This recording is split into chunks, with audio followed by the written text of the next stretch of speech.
Good morning. Before we start, this is the first or the annual BBRSDA industry meeting. I'd just like to ask people, if you are not speaking, to please mute your mic. That'll avoid some issues downstream.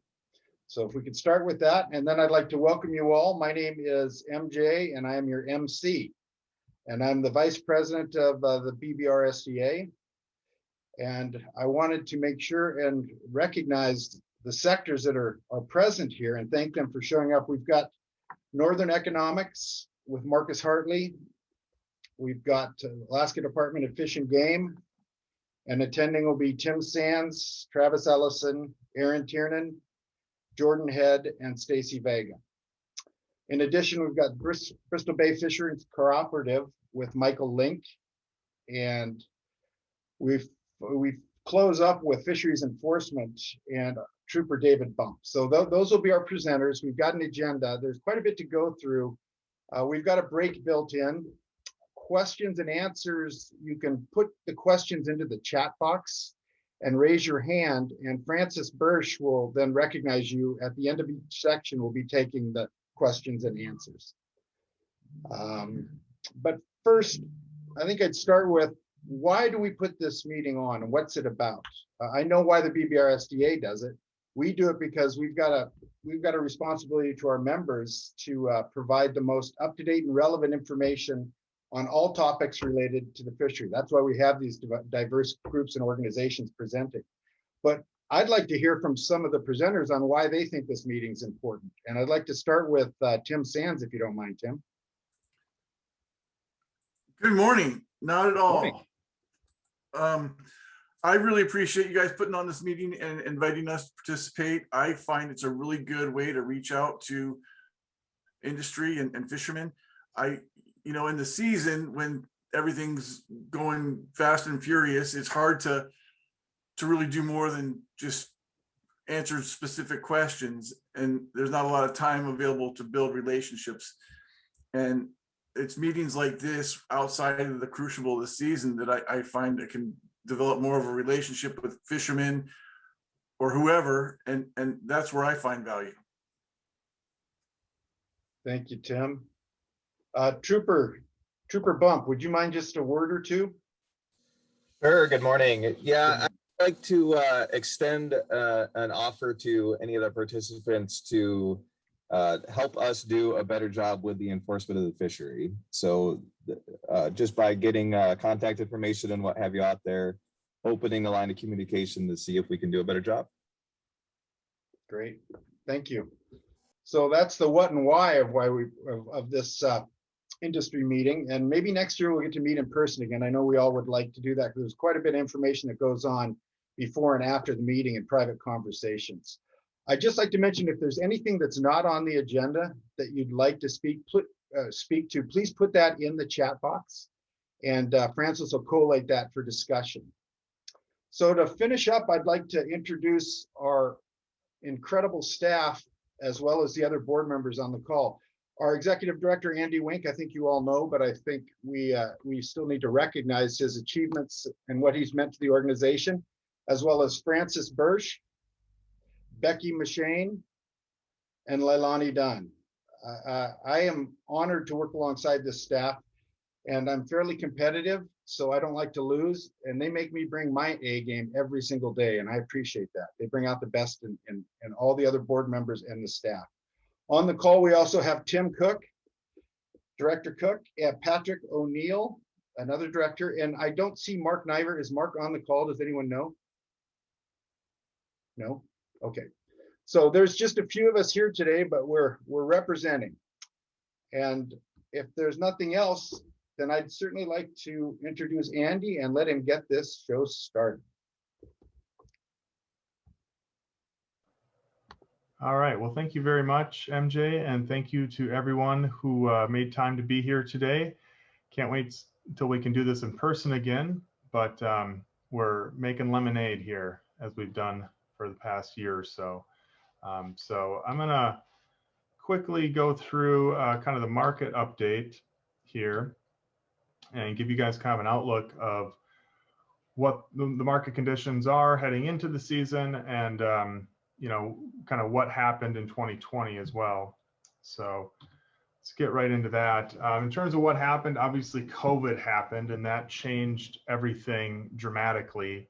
COVID, especially back, if you can remember back to this time last year, and as we headed into the season in May and June, there was so much unknown. We didn't know what the world was going to look like, 2 days, 2 weeks, or 2 months from that point.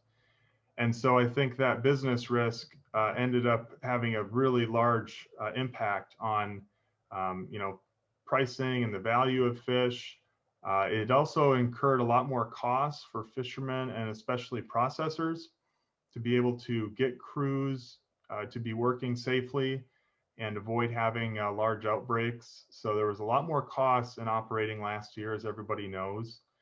And there was a lot more operational hurdles. Trade was impacted, getting ships moving around the world, getting trucks moving around the world. There was just, COVID had really far reaching impacts. And it also kind of shaped demand and shaped how consumers buy seafood. And I'll talk about that in a bullet down below. But on the supply side, something that really was kind of independent of COVID was that global sockeye harvests were down about 25% last year. That's about 100 million round pounds. And outside of Bristol Bay, the other Alaska salmon areas had the worst harvest since 1979, which is kind of prehistoric in terms of, the Alaska hatcheries and the amount of fish that they release each year. It was a really, catastrophic season in most Alaska salmon fisheries. But obviously the Bay did see a very good harvest, roughly 200 million pounds, about 40 million sockeye were caught, but it was very peaky. They came in, I couldn't find any other year where more fish were caught in a 7-day period than we saw last year. And so, that resulted in some limits. Obviously, I think having this huge peak season happen during the time of COVID was even, made it even harder. As a result, we haven't, I've seen some of the numbers coming out, and yes, we did see some lower fillet percentages. I think probably the target for fillet production was even higher than we saw, but fillet production was down about 10% if I recall. So again, retail demand was up over the past year. Export sales were a little softer, but seafood and salmon at retail was really hot. And I've got a slide on that I'll show that kind of speaks to that. But in general, I'd say the market is very favorable. We check all the boxes. People are looking for healthy protein. They're looking for wild and sustainable product, and they're looking for salmon. And there's just not as much wild salmon available coming out of last year as there typically is. So the Bristol Bay fishery is in a pretty good spot as it stands right now, from kind of a market demand perspective. And then we did see farm prices fall pretty dramatically going into last season, but at retail, sockeye has still remained very strong. And recently farm salmon prices have come up. So one of the things that we do is we track, okay, how much are Bristol Bay sockeye sold for at the wholesale level? And then how much of that do fishermen receive from processors? So this is there's a lot going on in this chart, so I'll try to kind of break it down, but this is a historical look at how the resource value is split between fishermen and processors. And you can see that kind of up until about 2014, fishermen tended to get 40 to 50% or so of the wholesale value. And the dark blue bars is the base price times volume. And then you've got bonuses and adjustments, kind of supplements to ex-vessel value in the light blue there. 2014 and 2015 were very odd years, very strange years. But if you average that out, it kind of looks normal with what we saw prior to then. And then after 2015, we really saw the wholesale value expand pretty dramatically for Bristol Bay sockeye. And as that happened, we actually saw fishermen getting a higher percentage of the wholesale value as well.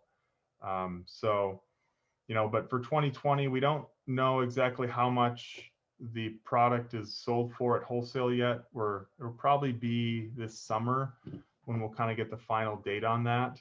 And I'll point out, I guess that is a good opportunity to point out that these years are not calendar years, they're harvest year basis. So that means from June through the following May.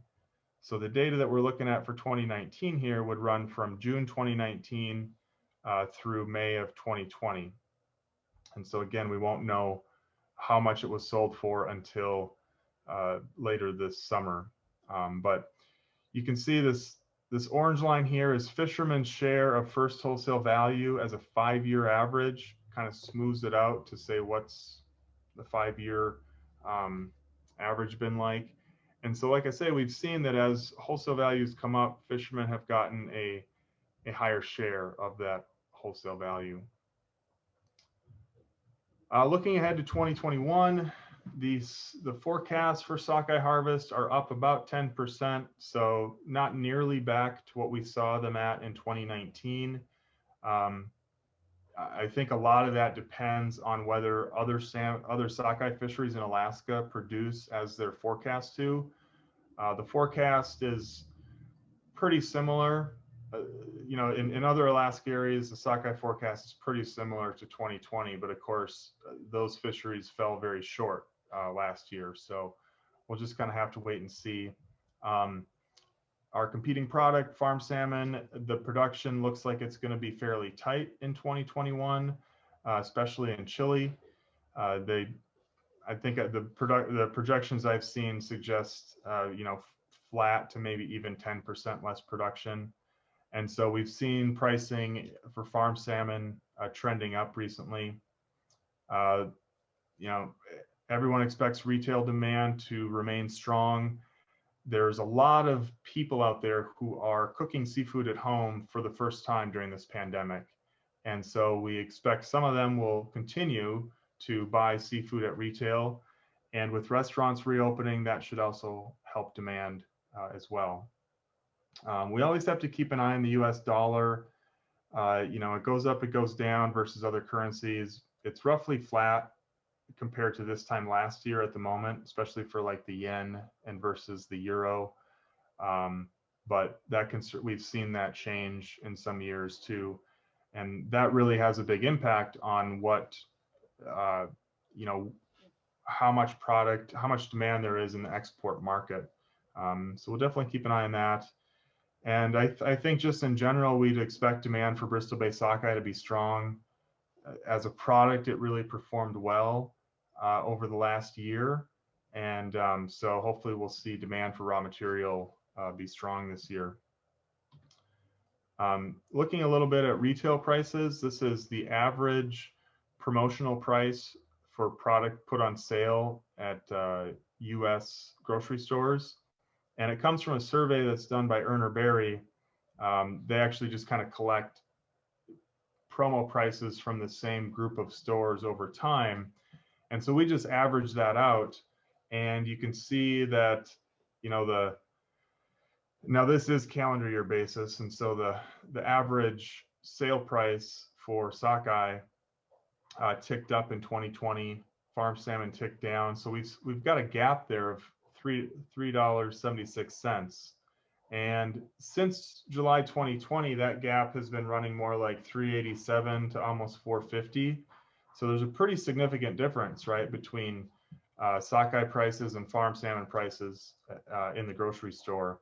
And, in the past, we've seen that eventually compress back, but I think it's fair to maybe expect that maybe it doesn't so much this time. We'll just have to see. But obviously, that's why we have a marketing program. That's why we try to promote sockeye as much as we do, because we want to keep that premium price. And we want consumers to understand the value of the product, understand the story, the health benefits, the sustainability, the quality, all those things.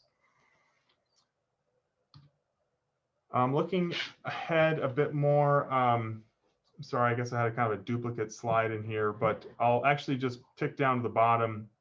There's a whole bunch more information, data. We tend to update it every month or two at this site down below, bbrsda.com/market value info. And so sometimes we'll post updates about market conditions. There's export data there. There's a whole bunch of stuff. So I encourage you to go on our website and check that out. And if you have any questions, feel free to contact me at andy@bbrsda.com. I'd be happy to see if there's anything we can look into. We try to put as much data and info there as we can, but always happy to get feedback. So with that, we're going to go into our program updates, and I will turn it over to Lulani.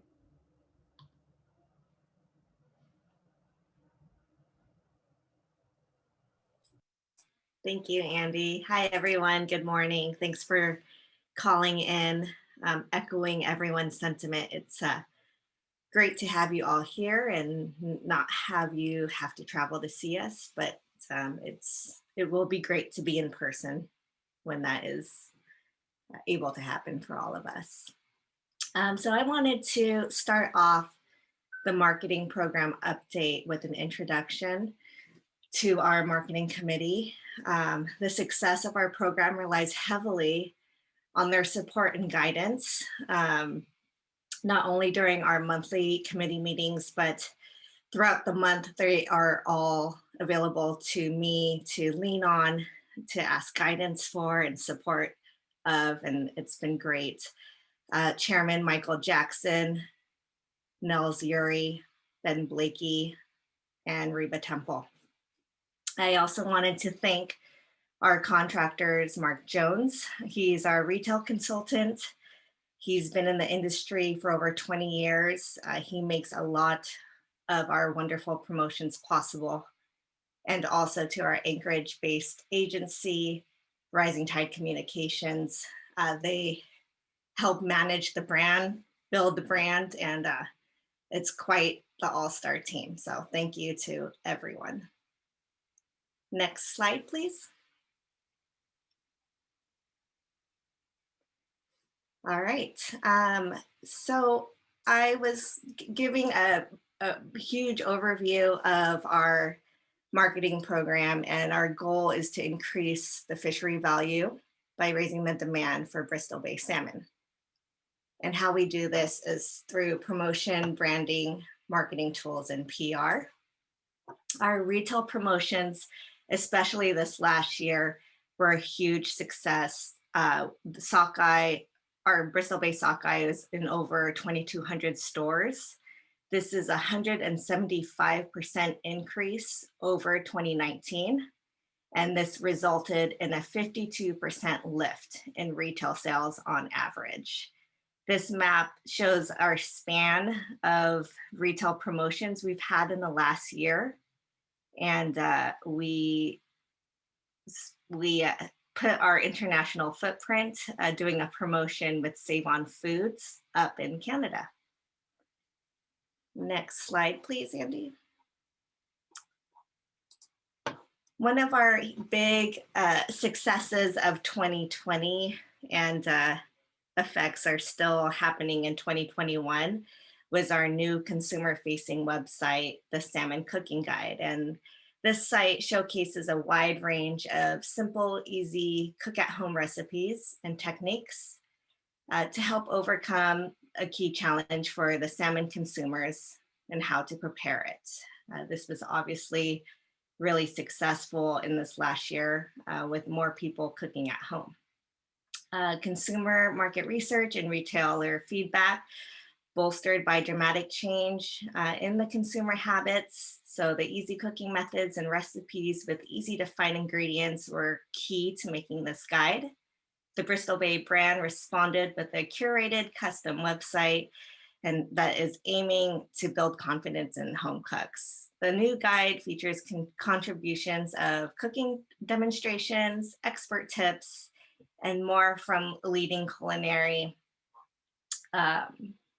experts, including YouTube stars, renowned Seattle chefs like Tom Douglas, some Alaska-based culinary influencers, Maya Wilson and Kayla Thomas, and Bristol-based salmon experts, Susan Brito, and an award-winning Texas barbecue pitmaster, Jess Prowls, and many more. And we have a little 29-second video that helped promote this guide.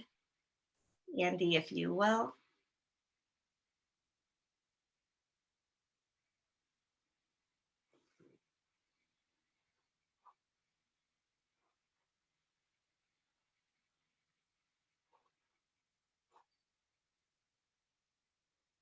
I don't think the music's playing, but there is very catchy music.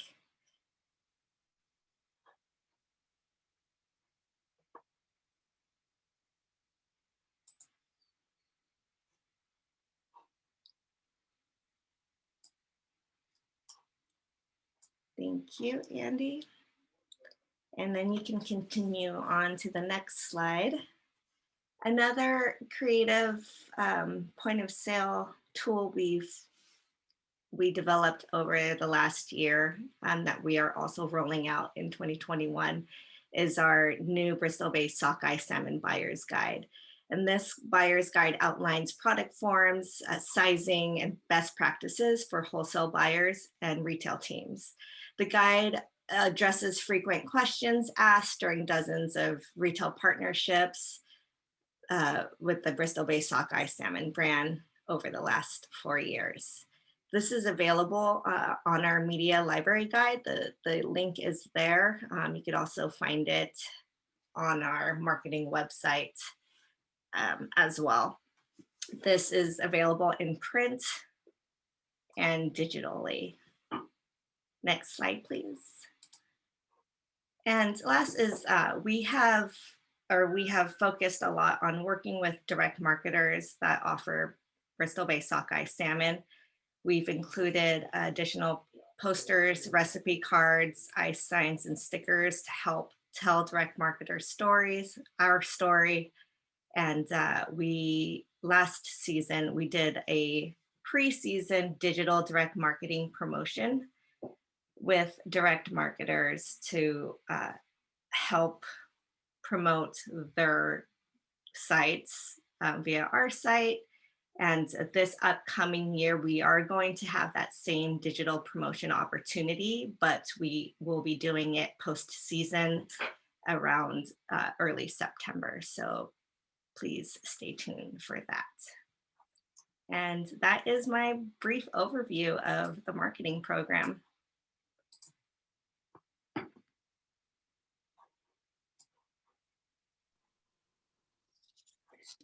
All right. Thank you very much, Solani. We'll turn it over to Francis to talk about the quality program. Thank you. Yeah, so I think we'll hear more from Marcus later, but something that really stood out to me when I started working on the quality program is that in about 10 years, the drift fleet has gone from chilling only about 16% of the catch to now over 84%. And that's like a total complete flip in the percentage of fish chilled. So that's, I think the fleet should be really proud of that. And that is the quality program. BBRSDA works to facilitate continued improvements in quality with the ultimate goal of improving harvest value. I want to acknowledge the members of the BBRSDA Quality Committee who work closely with the staff and the rest of the board to carry out quality, to select and to carry out quality projects. Tim Cook is the committee chair, Mark Buckley, Mark Niver, Patrick O'Neill make up the quality committee. Next slide. First, I want to share about 3 new projects for the 2021 season. As the first one is it's called expanding RSW service capacity. And as the fleet knows all too well, we have some great RSW technicians that work on all our boats up in Bristol Bay, but especially last year with COVID, but even in a regular year, all that demand at once, there can be a really big crunch that results in some boats having to wait a long time to get their RSW back up and running. So this program seeks to address that. And BBRSDA is helping support the wages of 3 RSW apprentices with 3 different companies for the upcoming season. It's designed to help RSW technicians increase the capacity to serve more boats in the short term in this season, and in the long term, we hope to, involve and train more RSW technicians, not only in the trade, but introduce them to Bristol Bay and hope they'll stick around and keep helping us on our boats. The second new program is the New Shigak Ice Shuttle. We're contracting a vessel to transport ice from up in the channel, the Bristol-made ice barge, out to the South Line for easier access to ice for the boats that need it, and faster ice availability, save some running time and improve access there.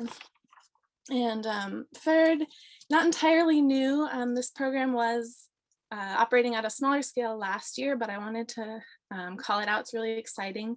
But BBRSDA is partnering with Seafood Analytics and Digital Observer to test fish quality at the point of delivery.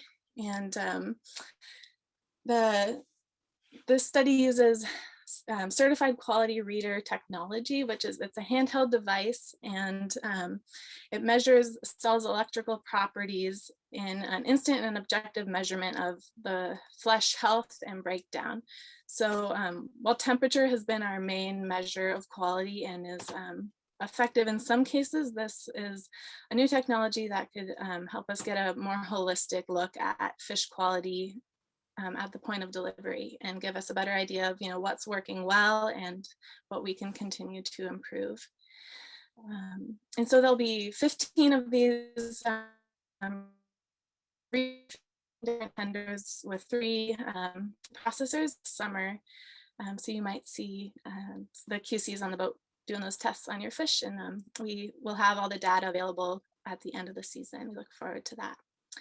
And then some ongoing projects. We continue to help support the Bristol Maid and Bristol Lady ice barges with BBEDC, and the Northern Economics Processor Survey, which we'll hear from Marcus more about that a little later. And then the insulated ice bags. Drift and set netters can get a 65% reimbursement. We have funds available this spring for this project on the purchase of insulated ice bags. So if that's something that would help your operation, get in touch. And more can be learned about quality at BBRSDA/quality. All right. All right, thank you, Frances. Before I talk about our sustainability projects and efforts, I'll just sort of remind people, if you have a question, feel free to raise your hand or put a question in the Q&A box, which you can access by, there's a little button probably on your bar down there at the bottom, I think it is, or it might be at the top for you. It says Q&A. You could also put something in the chat box, but we'll try to take Q&A and discussion at the end of each section so that we can keep try to being on time here. So with that, I want to talk about our sustainability committee and the projects and the work that we do there. Mark Niver is our chair, and MJ, Michael Jackson, Nicholas Dowie, and Patrick O'Neill are our other committee members, and I'm the staff lead for that. So if you have any questions or anything that you want to ask about what our sustainability program is doing, feel free to reach out to me or any of the other committee members. So in terms of what we've been doing, our goal with the sustainability program is to maximize the sustained yield. We obviously need this fishery to be sustainable, but if our overall mission is to maximize the fishery value, then volume is half of that equation. And so how do we do that? We really try to make sure that habitat is protected.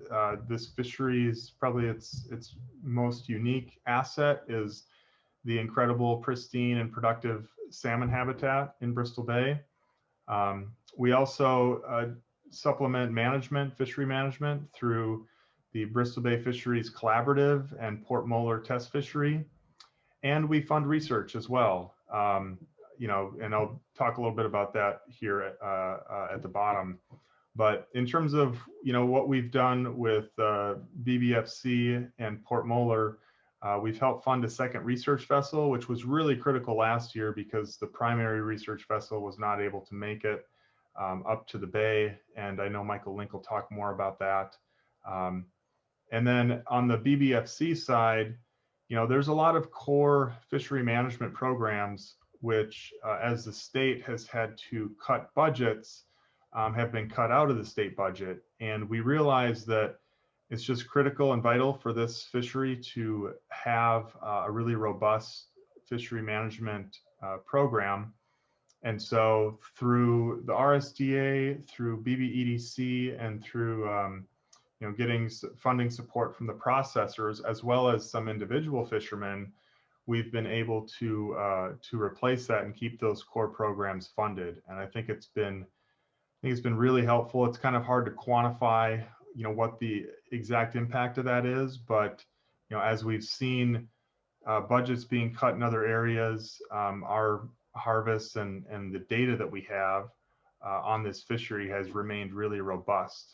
And that wouldn't have been possible if other industry stakeholders hadn't stepped up. So, you know, really hats off to everybody that has provided funding for that, and all those folks who are really working every day to make that happen. It's a very big and very important effort. And I think without it, you know, when we first saw this coming down the pike, it was likely that we were going to have some sort of cost recovery fishery. We were able to avoid that. And so it, you know, at least the ROI, even on just not having a cost recovery fishery, looks pretty good. Habitat protection, obviously the Pebble Mine is a very big issue. We are very engaged with other organizations to stop Pebble Mine and support long-term protections for critical salmon habitat. So we're kind of waiting to see what happens with the Pebble Mine appeal. But we are also very interested in securing some long-term protections that will, you know, protect Bristol Bay's salmon habitat. And so we could see that coming through 404C or legislation perhaps. Kind of remains to be seen, but that is a very big goal and very important for our fleet to have that habitat protected. In the past couple of years, we've sponsored 2 documentary films that address the dangers of open pit mining in Bristol Bay.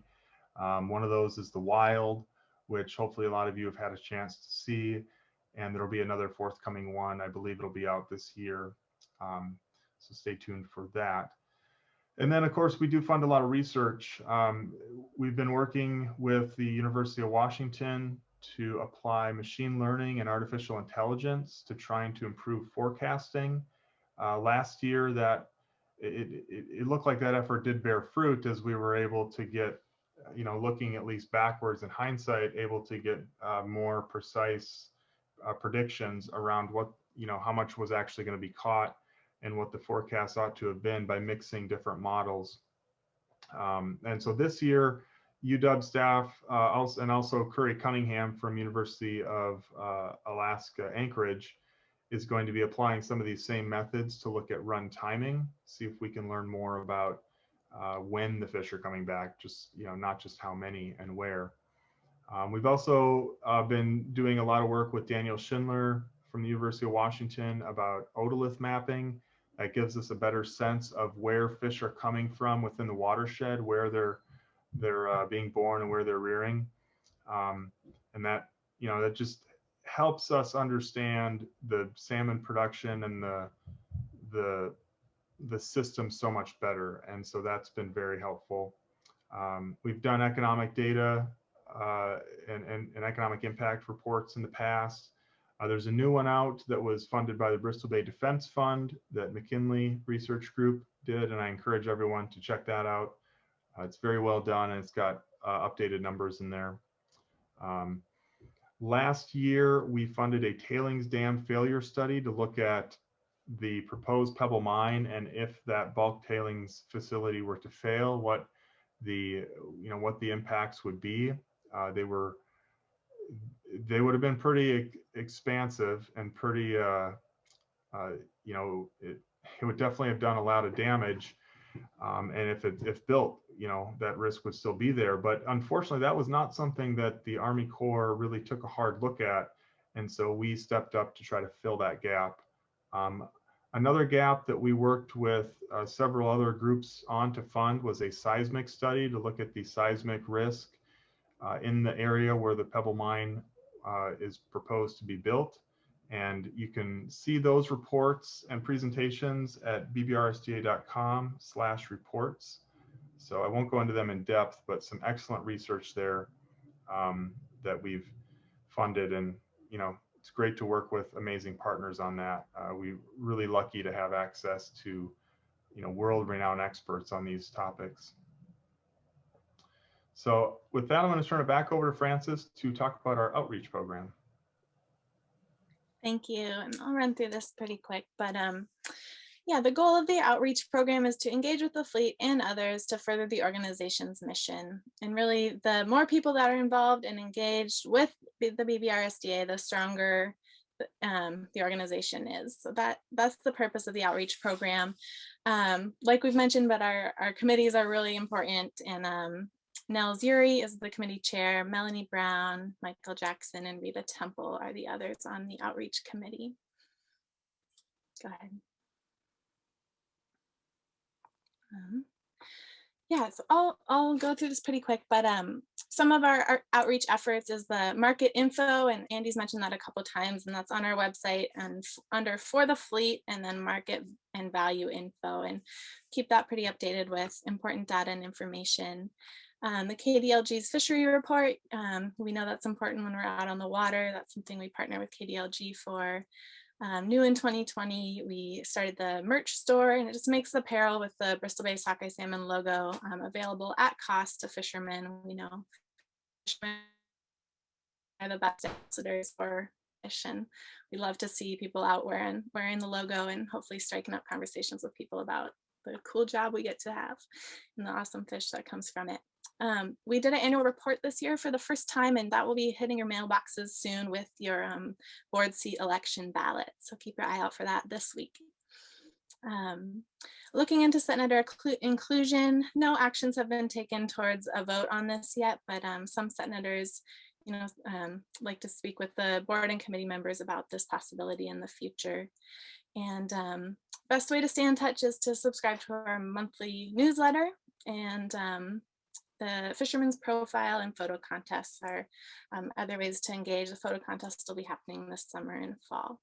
All right, I will leave it there so we have time to get through everything. All right, this is my portion. My name is Becky McShane. I'm the financial administrator, and I support the finance committee. The committee is chaired by Rita Temple, and then Director Tim Cook and Director Nels Urey are the other members that make up our committee. Next slide. So this is a condensed P&L or a statement of financial activities for 2020. We've kind of condensed it so that it would fit in the annual report. You can see most of our income comes from the assessment from the state of Alaska. We had some small other income items as well. And then the bulk of our expenses for last year was about 79% of our expenses are related to projects and program services. And these are spread across the different class categories. So marketing, quality, sustainability, and outreach. Those are all included in there. And then the rest is spent on personnel and then other general and management items. Our total change in net assets for the year actually was a positive 24,848. But at budget time in 2019, the approved budget was actually a negative 600,000 because we wanted to invest heavily in our marketing and quality programs that year. But due to the pandemic, we had a lot of events canceled, postponed, or going virtual. And this kind of resulted in savings across all categories. You'll see in the income section, we did get a $100,000 reimbursement grant, and that was for pandemic expenses that were outlaid by the organization to get a season going, that we were reimbursed partially for that up to $100,000. So that boosted us to a net positive income for last year of $24,000. Next slide. So this is just a couple looks ahead at 2020. The graph on the left shows the budget by class. You can see the big gray area of that pie chart is marketing, where we spend the bulk of our 45% of our budget is for marketing. Lilani kind of showed you a lot of the things that we're planning to do, a lot of things that we call them legacy projects that we do every year. The next biggest sections are sustainability and organization, each at 20%. Organization includes kind of the projects that we do all the time, the RSW type things, the outreach projects are bulked in there. And sustainability is really the fight to preserve the habitat and against pebble and other opportunities that come up. And this year we have 12% in the quality budget, and then 4% is administrative for overhead needs and office supplies and generic things. The graph on the right is kind of something we thought was a good visual. The orange bar is about 200 million pounds, and that's the average pounds harvest over those 7 years. The blue bar is the assessment income that we receive each of those years. And that assessment income is received the year following the season. So the FY20 blue bar was from the 2019 season catch and assessment. The FY21 green bar is an estimate, but that is our best guess at this time. And the big drop is due to the lower price that we did see from the FY20 fishing season. So up until this year, we were seeing a steady increase in our assessment compared to the average harvest, but we're looking at a potential decrease for FY21. That's really all I have. So I'll pass it back to Andy. Yeah, thanks, Becky.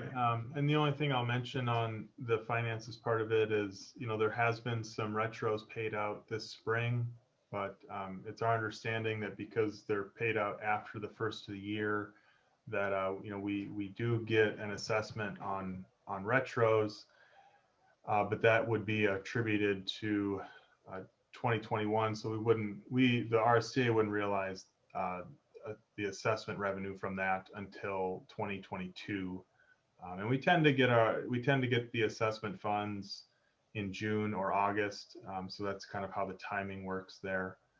But yeah, very, very nice snapshot of our finances. And again, if anyone has any questions, they can put those in the question box or raise their hand.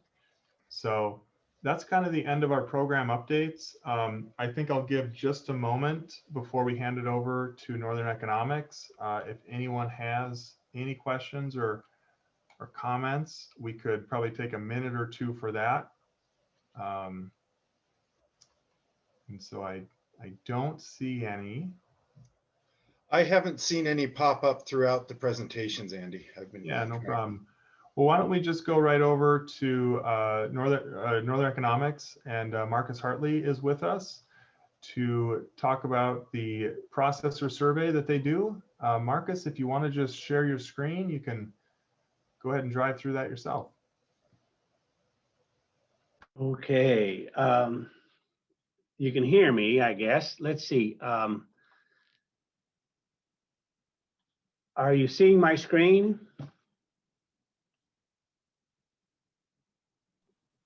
Not yet. Maybe, let's see, here we go. How about now?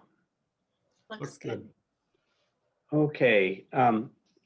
Well, and again, my name is Marcus Hartley. I'm president of Northern Economics, and I'm here to present the the annual processing survey that we've been doing. We've been doing it since 2008, so this represents our 13th consecutive year of doing this this survey, and we're really very happy to be working with you all and think it's a valuable tool. We had a really good, strong sample, we think, this year. All of the firms that we contacted, all 10 of the firms that we contacted have supplied their surveys to us. Those firms comprise 19 plants approximately, including some processing vessels. They listed 1,304 vessels in their fleet. So it's a pretty wide survey, particularly given that it accounts for 93% of the reported harvest in Bristol Bay based on the ADF&G annual or summary report for the fishery. Let's see if I can make it turn down here. So Andy wanted me to be very brief, so I will be. I've only got a few slides, but this is a kind of a summary slide.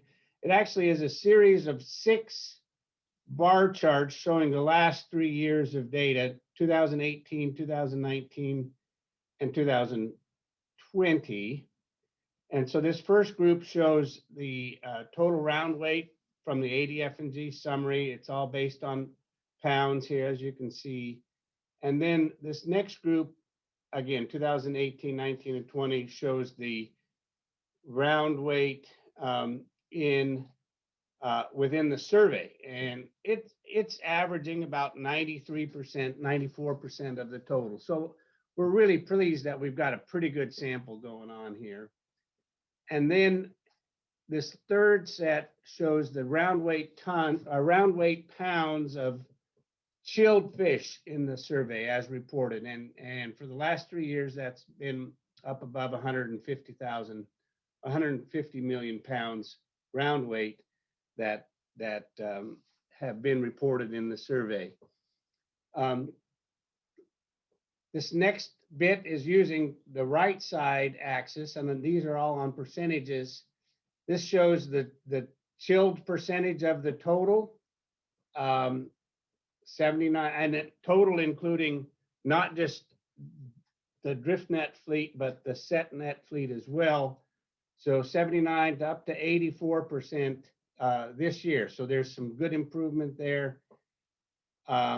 This next group shows the percent of the drift net fleet and the percentage of their fish that are delivered chilled, and that jumped up to 94 this year. So that's a new high. And then I threw in this, we're not really focused on the set net fleet, but you can see that set net deliveries down here on the side are quite a bit less of those deliveries are coming in chilled. Here's kind of our annual trend of drift fleet chilled deliveries, and you can see it's kind of worked its way up, and right now we're at 93.6% after dropping down a little bit in 2019. So as earlier mentioned, we started in 2008 with a 16% total. So this is something to be very, very proud of, I would argue. I just got a few more little slides. This is a slide showing since 2000, this is core data, commercial annual operator report data from ADF&G showing product mixes over time. And so you can see these are pounds, millions of pounds produced, net weight, head and gut frozen, canned retort is in this next group. And as you go, the darker the bar is, the more recent it is. So 2000 to 2019. You can see this big growth in fillets over time. It's kind of corresponding to a reduction in canned product. H&D fresh is becoming more of a player, but it's still relatively small. And then other products, there was quite a bit more other products earlier on in the period, and then that's kind of jumped up in the last few years. And we actually think this might be somewhat related to meal production, oil production, that sort of thing, in Bristol Bay. So, and then this is the revenue figure, same kind of data, but showing the revenue. Again, this is core data from ADF&G only through 2019, so it doesn't have this current year, but we thought it's got a lot of interesting stuff, and you can see the value of fillets here really jumping up compared to canned, and even compared to the frozen H&G frozen market. Anyway, that's my presentation. Again, this is just preliminary data, very quick, some highlights, and I'll pass this now back to Andy. Thank you, Marcus. Thank you, Marcus. I'll take it from there. Appreciate your 35 years of experience in coming up with that report. As usual, it's very informative, and the fleet definitely learns from it, so thank you. Up next, we've got the Alaska Department of Fish and Game managers and the Bristol Bay regional biologists. I'd just like to mention that we fish and the watershed residents live in a world-class ecosystem. It's unparalleled, and I don't think it's hyperbole to say it's perfect. It's absolutely perfect. And because of that, we have world record runs that are happening. Nowhere else on Earth can anybody say that. So with perfect habitat, world record runs, we need world-class biologists, and we happen to have them. And they're on today. We've got Tim Sands, Travis Ellison, Aaron Tiernan, Jordan Head, Stacy Vega. So I'll pass this off to them and just let you know that everybody appreciates your efforts on behalf of the fleet and watershed residents.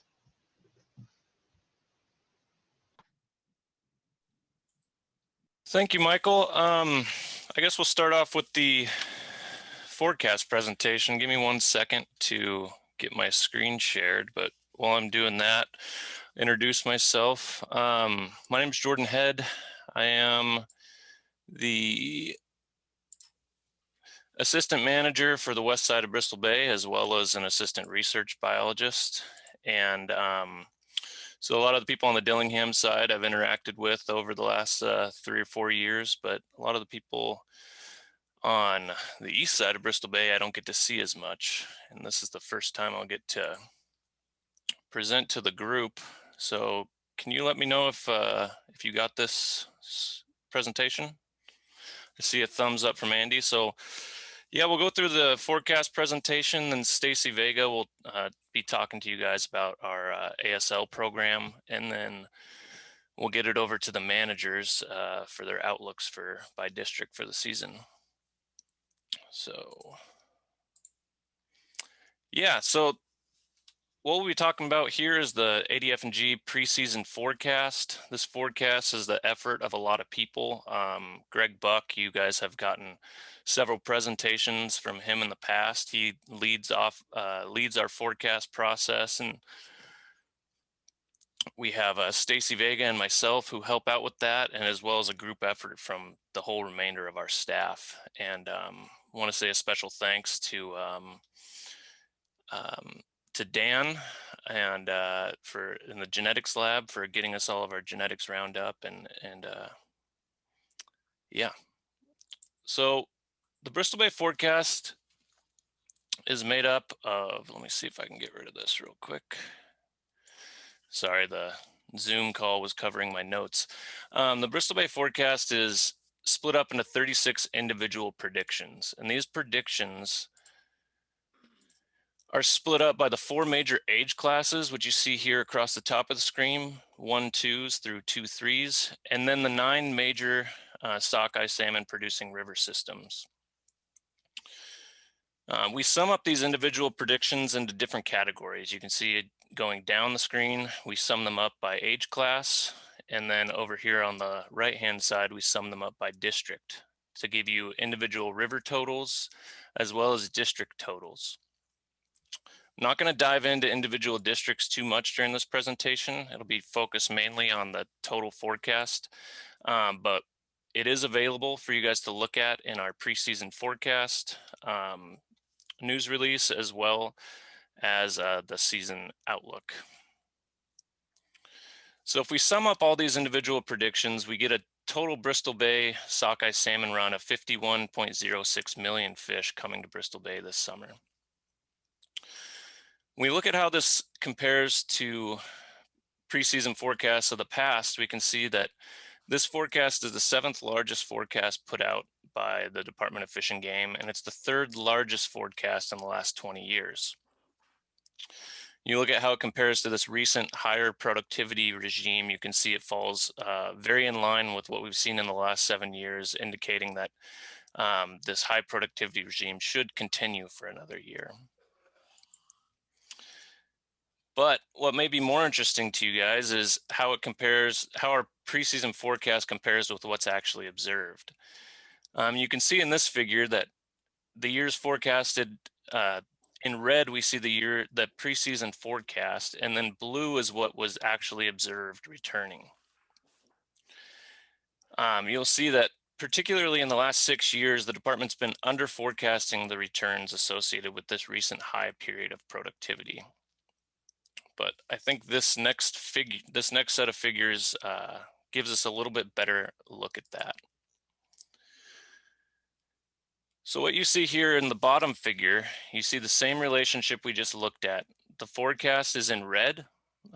We have years going across, so this is from 2000 up to 2020. In blue on the bottom figure is the observed run for each year, and then it's in millions of fish here on the left. The top figure represents the percent error associated between the forecast and the observed run for that year. So you can see years in red are years where we forecasted more fish than actually returned. And then in blue are years where we forecasted less fish than actually returned, with the associated percent error, both positive and negative over here on the left. So what we can see here is within the last 7 or so years, we've had this trend of under forecasting, and that's been associated with this record high productivities. It's pretty difficult to forecast stuff we've never seen before. And so on average, over the last 7 years, we've been under forecasting by about 22%. The long-term average of our forecast since 2000 is an absolute percent error of about 15%. So about a 15% error since the year 2000, but more recently we've seen that be a little higher. So this isn't to say we should expect a larger run than's forecasted, but we wanted to provide some context of the current forecast as it pertains to the more recent historical forecasting efforts. But I'm sure what you guys all want to know, up until this point, we've been discussing the forecast in terms of fish that are returning towards Bristol Bay, but it doesn't mean that's all the fish that are going to show up in Bristol Bay. The forecast also includes fish that are returning to Bristol Bay that are captured in other fisheries. So the main point is South Peninsula and the Peninsula fisheries do harvest some of the fish returning towards Bristol Bay. And when you look at this table, we'll see that, sorry, let me move this real quick, that we're forecasting about 1.02 fish be taken in the South Peninsula fisheries. That's based on their 5-year average of harvest. And then we also have a predicted escapement. And we do that by either predicting the lower quartile, the middle of the escapement goal range, or the upper end of the escapement goal range. So we have a forecasted escapement of about 13.7 million fish. So when you take all those out of the forecast, you see that a 51.06 million fish forecast should lead to about a 36.3 million harvest in 2021. That being said, we're available for questions, and if Andy or someone wants to let us know if anything's in the chat, that'd be great.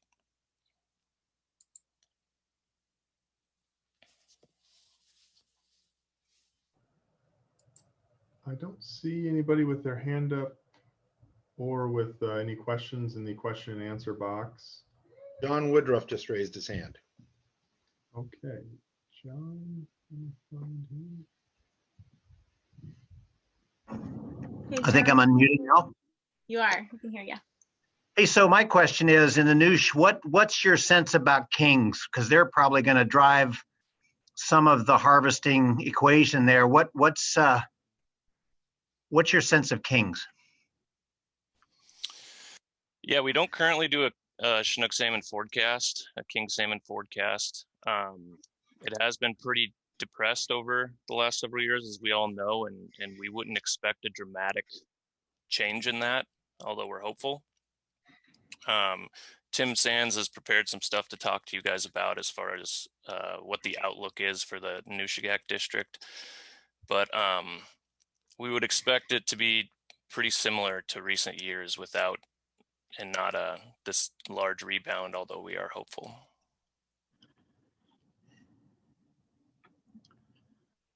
Okay, thank you.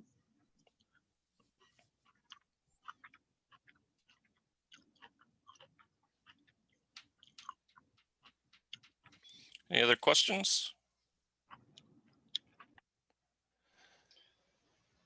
I don't see any coming up, Jordan. Okay, well, real quick, we wanted to take this opportunity to thank, while we have all of the processors on the line, we really want to thank you for your efforts last year, because you guys' efforts in getting us samples is really what makes this forecast possible, and it was a big group effort last year. I think that leads well into what Stacy has to talk to you guys about. So no other questions. I'll go ahead and. I did get a question in the question answer box, Jordan. Okay. Question is, what is the number of Bristol Bay fish caught in the Northern Peninsula area?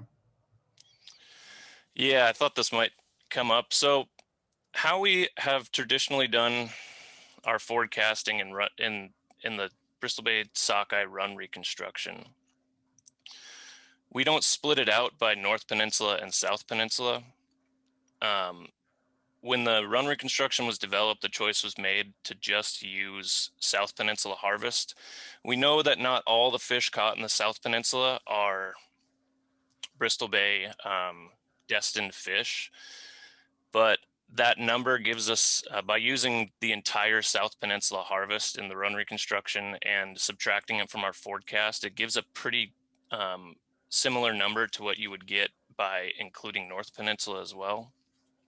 And that is something we will potentially be looking into as we improve our run reconstruction process. But as of now, it doesn't make a lot of sense to change it in the forecast when that's not how the run reconstruction is operating, if that makes sense. But by using all South Peninsula harvest, it should account for, both North and South Penn.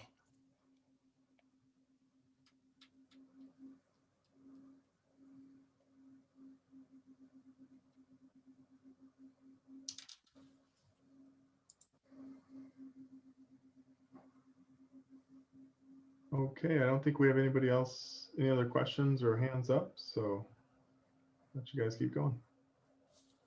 Cool, great. Hi, I'm Stacy Vega. I'm the other assistant area research biologist in Bristol Bay. I'm stationed out of King Salmon in the summer, so I'm more around the east side in-river test fish projects, as well as the commercial cap sampling project Bay-wide. And I just wanted to take this opportunity to have a little more industry and fishermen online to just give a huge thank you to those processors who always allow us to collect our age, sex, size data, but especially last season. We were able to sample at 3 plants in Naknek, 2 in Dillingham, and 1 in Togiak. It was not easy to navigate the pandemic, as you all are certainly aware, and have a quote normal season. So for those of you who went above and beyond to keep our technicians safe and allow us access to the critical data that we use not only in season but for forecasting, we are sincerely grateful. Just to kind of bounce off what Jordan was talking about, the data we collect in season at the plants are really important for sockeye salmon management in Bristol Bay. We use it for setting spawning escapement goals, forecasting returns, evaluating the in-season progress of runs to each district. And ultimately, you know, this is where we collect genetic data to discern the destination of each of the salmon harvested in the fishery and apportion those to stock of origin. So it's really important that we get this data in season, and we really appreciate your help. So the more broad our sampling area is, and by that I mean processing facilities and fishing areas we have access to collect fish from, the better look we get at the whole run.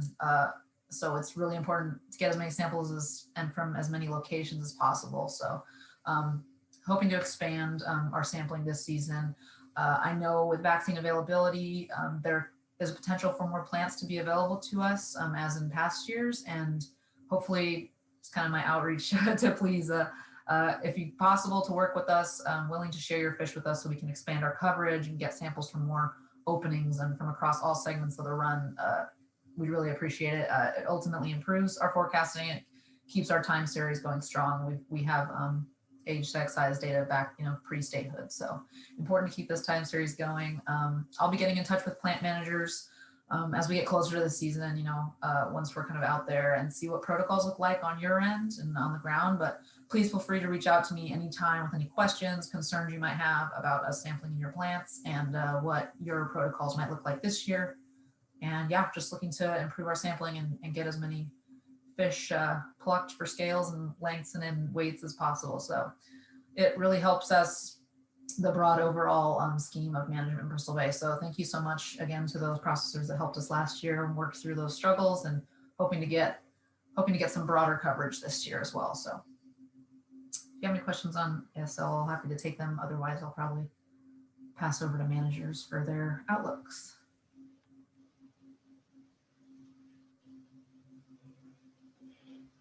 Great. I'm not seeing any questions, Stacy. Awesome. Thanks. Okay, good morning. This is Tim Sands. I'm going to talk about my areas. First, I'm going to start off with a recap.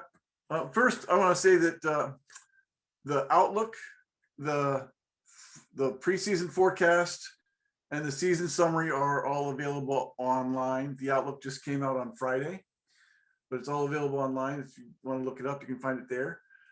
Also, I want to say thank you to BBFC, BBEDC, BBSRI, BBRSDA, all the individual fishermen and processors who contribute to the BBFC funding.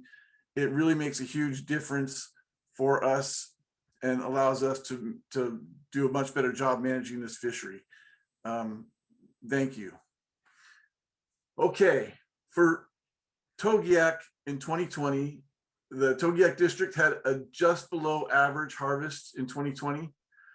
Part of this seems to be driven by a shift to later run timing, and associated with that shift in the run timing is a shift in effort to later run timing. So things ran on the regular weekly schedule for most of the season. We didn't have any extensions of the regular weekly schedule until late July and early August. And I think that's all driven by this later runtime. We have to be more conservative early on because we're not projecting the escapement that we want. And so we didn't restrict anything. We didn't reduce the weekly schedule except for our historical restricting in the last weeks of June to protect the kings over there.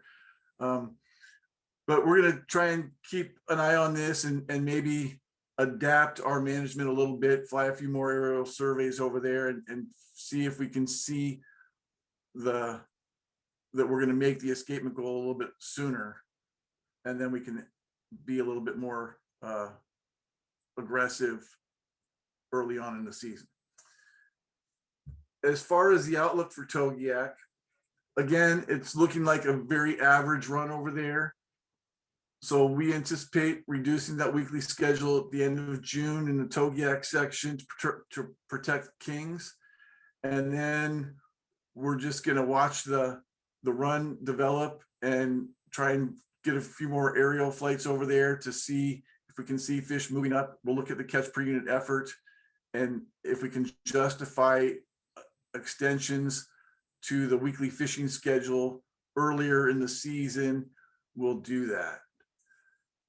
That's all I have on Togiak right now. Does anybody have a question about Togiak?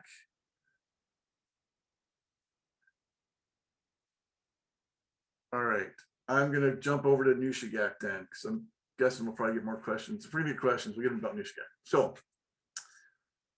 for the 2020 Nushagak district, it was a very strong run, probably the 5th largest run ever, but it was very interesting on several accounts. First of all, king salmon were obviously a challenge. We failed to meet the Nushagak king salmon escapement goals, and that is a big concern to us. So when I talk about the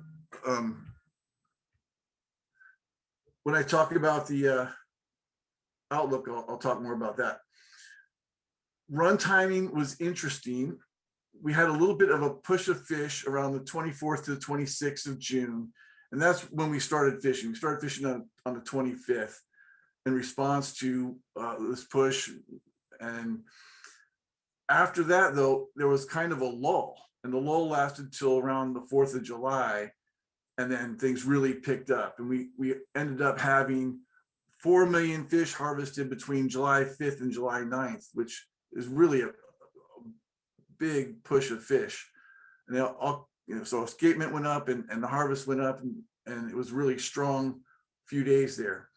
But this lull that we saw in more pronounced in 2020, we also saw in 2017 and 2019.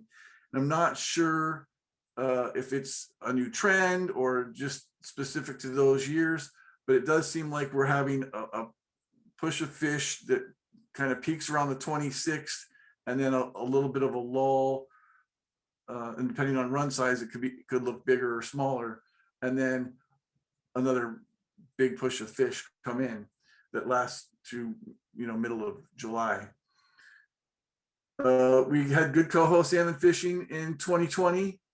There was decent effort for coho. We didn't see much pink salmon harvest, but we caught like 76,000 coho, which is a really good catch for Nushagak district. We did not enumerate pink or coho salmon escapement in 2020.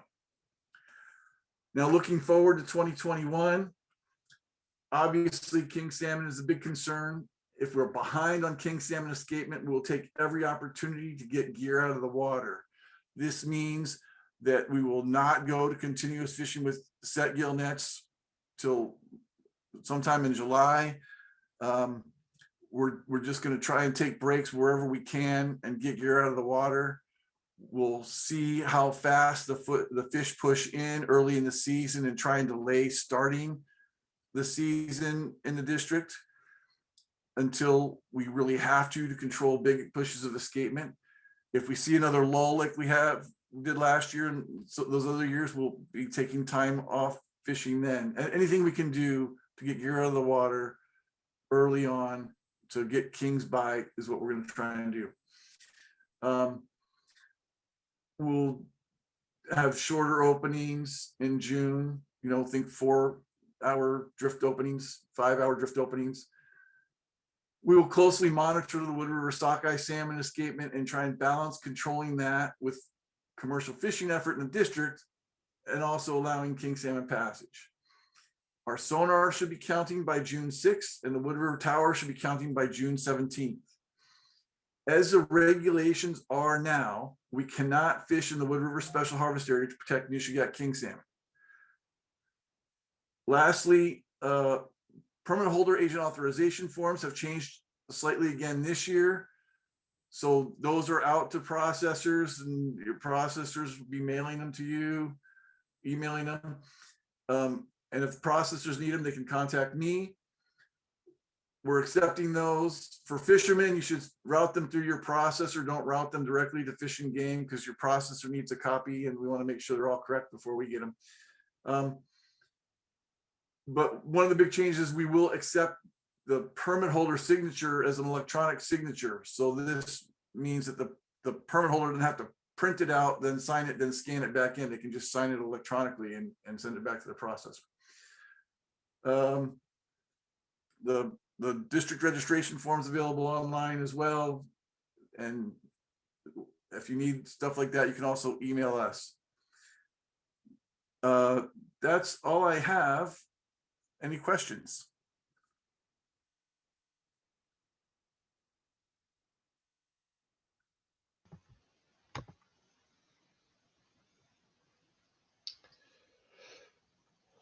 I haven't seen anything pop up, Tim.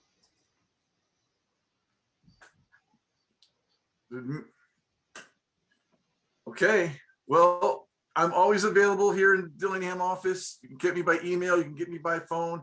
If you have questions, want to just have a personal conversation, please don't hesitate to reach out to me.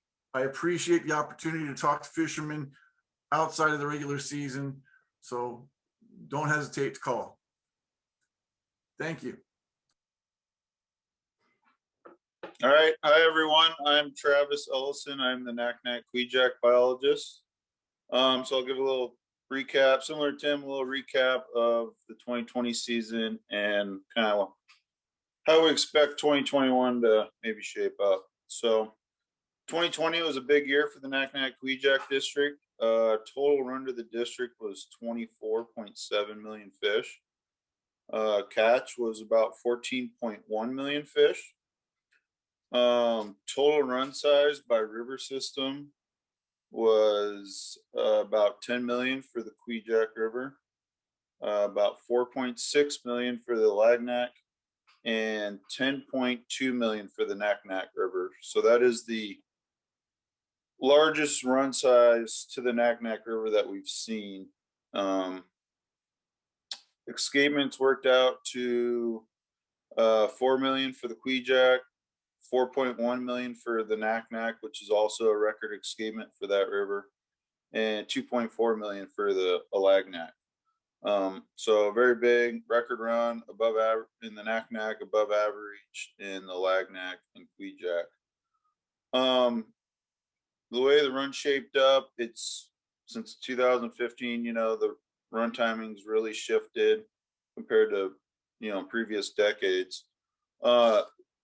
The first like big push of fish that showed up for the Naknek River got to the Johnson Hill line on June 29th.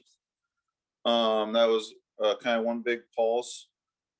We had good catches off that, and then also good escapements that put us ahead of the escapement goal curve right off the bat there. So we fished every tide in the Naknek section from then on.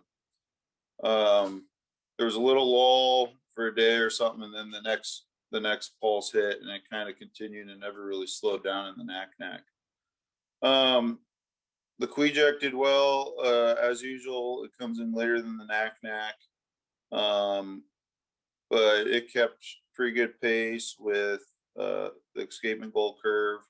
And also Port Muller Test Fishery did a really great job this year, and you know, giving us an early indication of what was coming in, and Queejack was showing up really strong there. So that gave us confidence to keep fishing hard there in the Naknek section. We finally had enough escapements by July 12th on the Queejack to open up the whole district to drift. And then through the last week of the season, we would fish about every second or third tide in the Queejack section.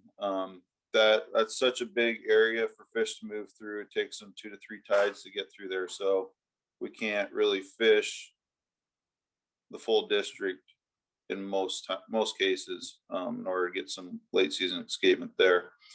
Of note, we had 3 days where harvest exceeded 1 million fish a day. And all 3 of those days, fishing was restricted to the Naknek section. I think that just shows how strong the Naknek River was. So looking to 2021 season, we've got another pretty good forecast here for the district. Total district forecast is about 17 million fish. We're looking for about 9 million fish harvest off this. Forecast by river is 6 million for the Queejack, just under 4 million for the Lagnac, and over 7 million for the Naknek. So those are basically average would be average runs for both a Queejack and a Lagnac, and then above average again for the Knack-Knack. Knack-Knack's been really strong here lately. I expect another big run the Knack-Knack. And I expect Queejack and a Lagnac to do fine, although I don't expect those to like surprise us and get huge, just based on the recent performance. So with a forecast like that, we don't really have any escapement concerns going into the season. We're going to run the normal preseason schedule at 9 a.m. Monday to 9 a.m. Friday. That'll run through 9 a.m. June 25th. And then we'll go to active tide by tide management and make decisions based on run assessment, port molar, what we're seeing at the towers, possibly some test fishing. And but with a run like that, I expect to pretty much fish fairly consistently early on in the Knack-Knack section. If not every tide, then every maybe every other tide, something like that. I expect to wait until we actually are sure we're going to get our 2 million up the Queejack before we start fishing in the full district with drift gill nets. You know, it's an average run size, but with as strong as we expect Knack-Knack to be, we're going to be catching quite a few Queejack fish just in the Knack-Knack section. That would be my guess. So yeah, that's what I've got for the Knack-Knack Queejack district. And if anybody has any questions, I'll take those now, or else I'm going to stick around for the meeting till then. So.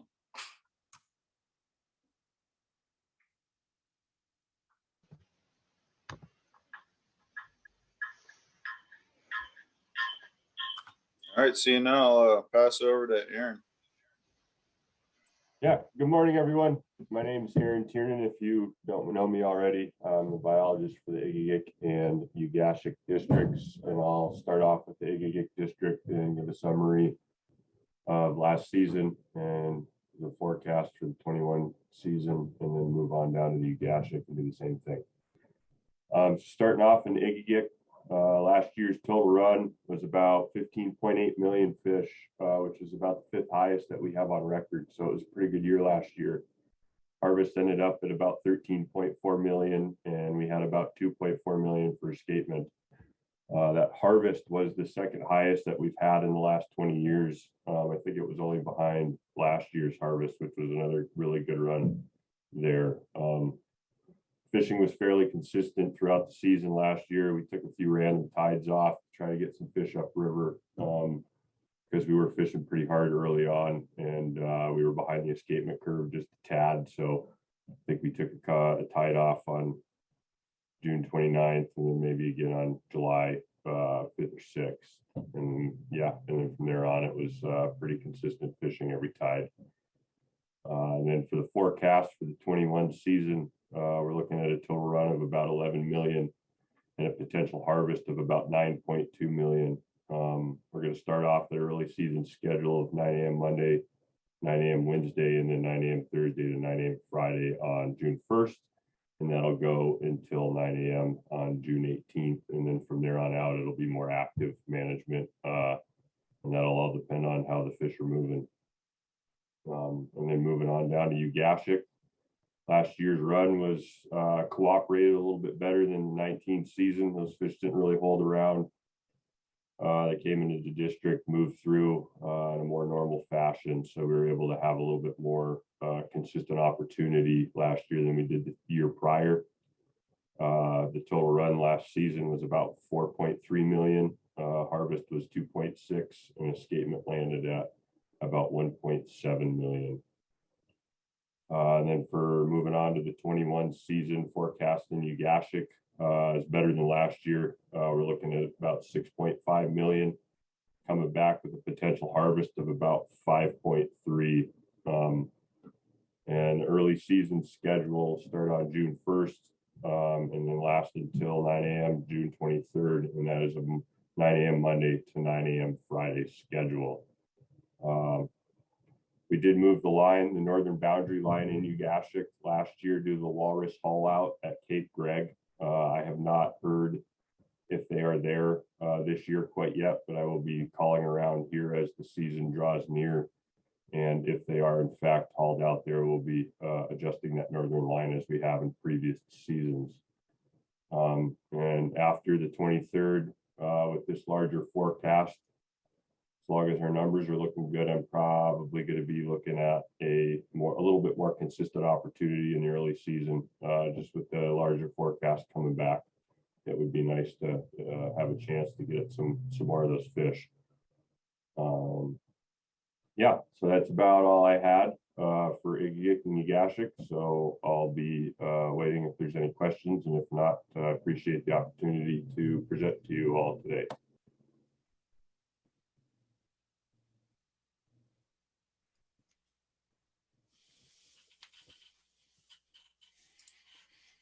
I see there's a question here in the question and answer. It says, Travis, last year we watched the down tides have huge pushes of fish all across the district. By the time we got our tides, there would be a mop up and then empty after those big 3 days you mentioned.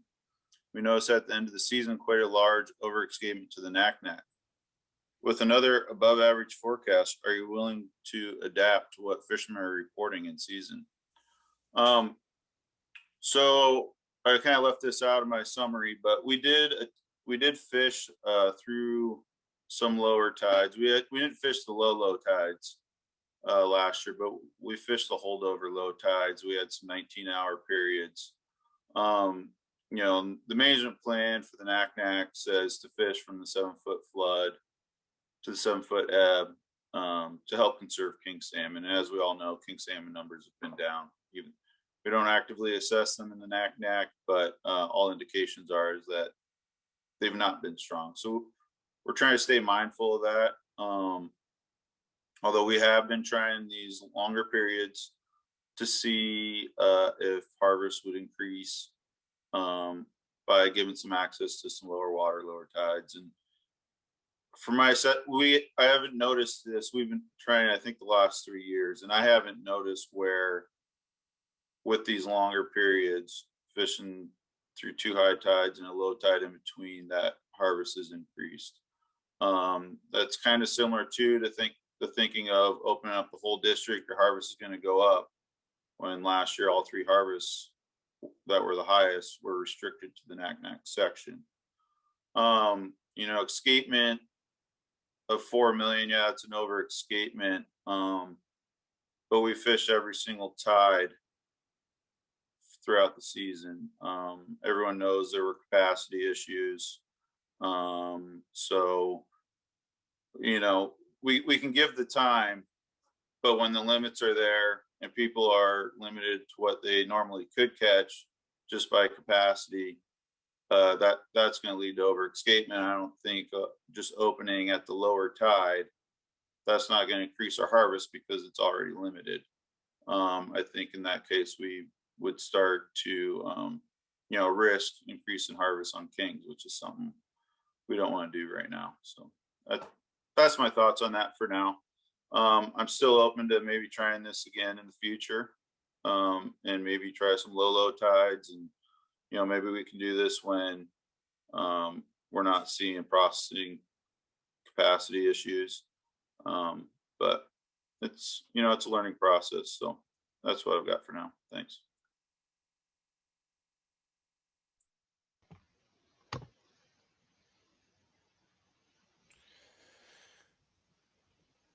Are there any other questions for our biologists or the managers? Michael, real quick before we switch off a fishing game. Sure. Can I say something? Okay, so first of all, thank you everybody and for listening to our presentations. But one more thing I wanted to point out real quick was we sent over a packet to Andy, and Andy, I'm not sure if you had emailed that out to everyone or if you're going to post it. But part of that packet is a summary of what's going on with the Nushagak River Sonar project.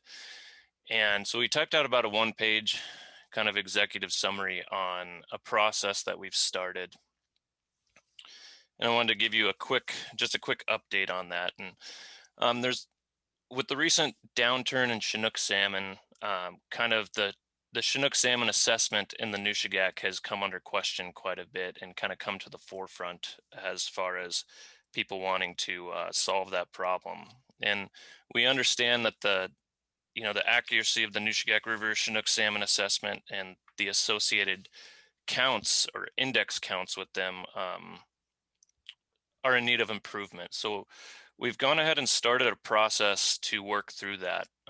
The department's been mulling it around for a couple of years now, but we've started a formal process where we've put together a review team with department staff, sonar experts from around the state, and biometricians who are well-versed in net selectivity and apportionment and other issues that we know we have going on at the sonar project. And then also just recently invited in BBSRI and had kind of a kickoff meeting to discuss the problems that are going on at the sonar site, as well as the overall Chinook assessment program in the Nushagak. We will be keeping you guys updated as we continue on through this process. This year, we're looking at doing some feasibility and collecting of additional data that's going to help us answer some of these questions. But I just want to throw out, it's not going to be a quick fix. We're looking at addressing kind of a Chinook salmon assessment program-wide review, and that's going to take some time.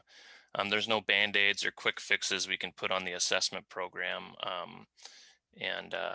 So we're going to have some more meetings this week, discuss some more things, and we'll keep you in the loop. But just wanted to point you to that document. Yeah, thanks, Jordan. And we can certainly post those up on our website and send them around to folks, but just check bbrsda.com later today. And I think we'll post it as an update. Under the sort of picture on our website, there's little blog posts that cycle through. And so we'll post it there shortly after this meeting. We did have one other question come in, and I'll let the biologists choose or managers choose to answer. The question is, what's your opinion on going to general district when escapement has been met on east side districts?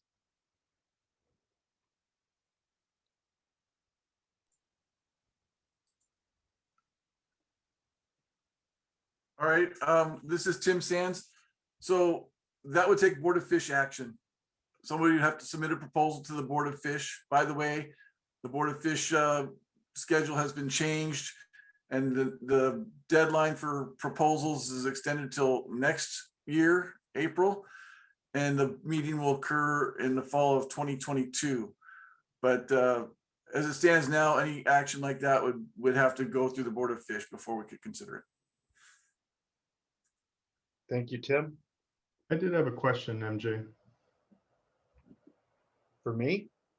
Well, for Fish and Game folks, just wanted to ask about whether they foresee any changes with fish size, and if we can expect more of the same on that, or bigger, smaller. Was just kind of wondering what the forecast and the outlook meant, if anything, for changes in fish size.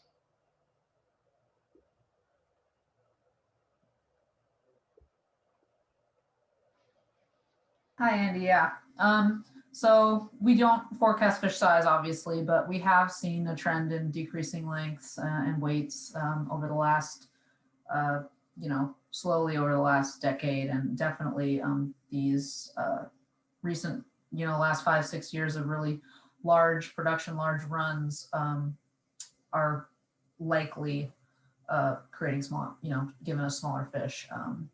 There's a couple recent studies that discuss kind of some reasoning for this. You can look at the Klein et al.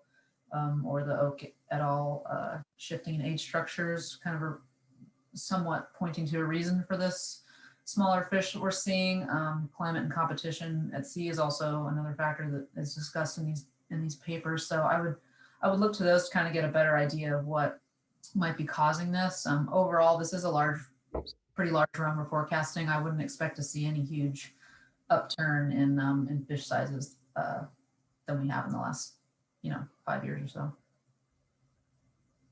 Thank you.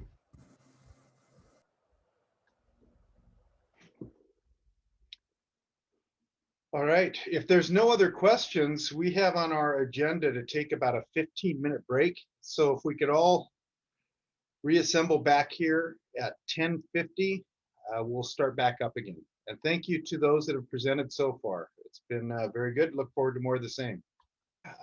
Next up on our agenda is the Bristol Bay Fisheries Collaborative and the Port Molar Test Fishing Update with Michael Link. Michael, are you available?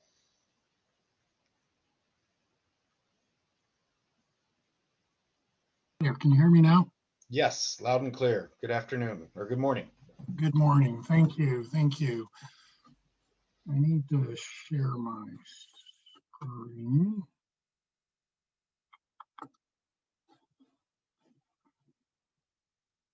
Can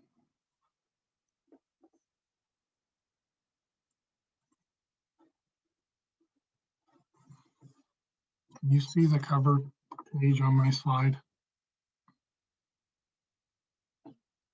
Yes. Oh, okay. Thank you. Good morning, everybody. I'm here to give an update on the Bristol Bay Fisheries Collaborative and the Port Molar Test Boat, which is part of the collaborative, but also receives funding under a separate arrangement with the RSDA. And then while I've got the floor, I'll just give people a very, very brief update on the Nushkak District Test Boat and the Nushkak King planning process, which we're also involved in, and affect the membership of the RSDA and so on. Thank you, RSDA, for hosting this meeting. It's a good opportunity to talk and get everybody starting to think about the upcoming season. As I say, my two main topics are the collaborative and molar, and these other two that I'll talk about briefly. In 2020, the state proposed a flat funding for Bristol Bay, which was a win given the financial crisis that the state faces. The legislature subsequently added in its proposed budget $300,000 for the Bay to put some of the work that's funded by BBFC back into the operating budget. The governor took a lot of the things that the legislature added and he vetoed some of them, and he vetoed half of that 300. So he signed off on a $150K increase, which was a big win. So we rolled one of the key projects that's in BBFC and has been there since the beginning back into the operating budget, and then the remainder we used to help run the counting towers a bit longer in key tower locations. So that's how that money was spent, and that's an increment now in the budget until such time as somebody cuts it. So it wasn't a once-off soft money thing. That's there. It'll be there in the 2021 budget, I hope. So with those additions, we rescoped our budget, came to 600,000 roughly, of which we spent 577 on the projects. And aside from Port Molar with some operational difficulties, the BBFC projects came off pretty well.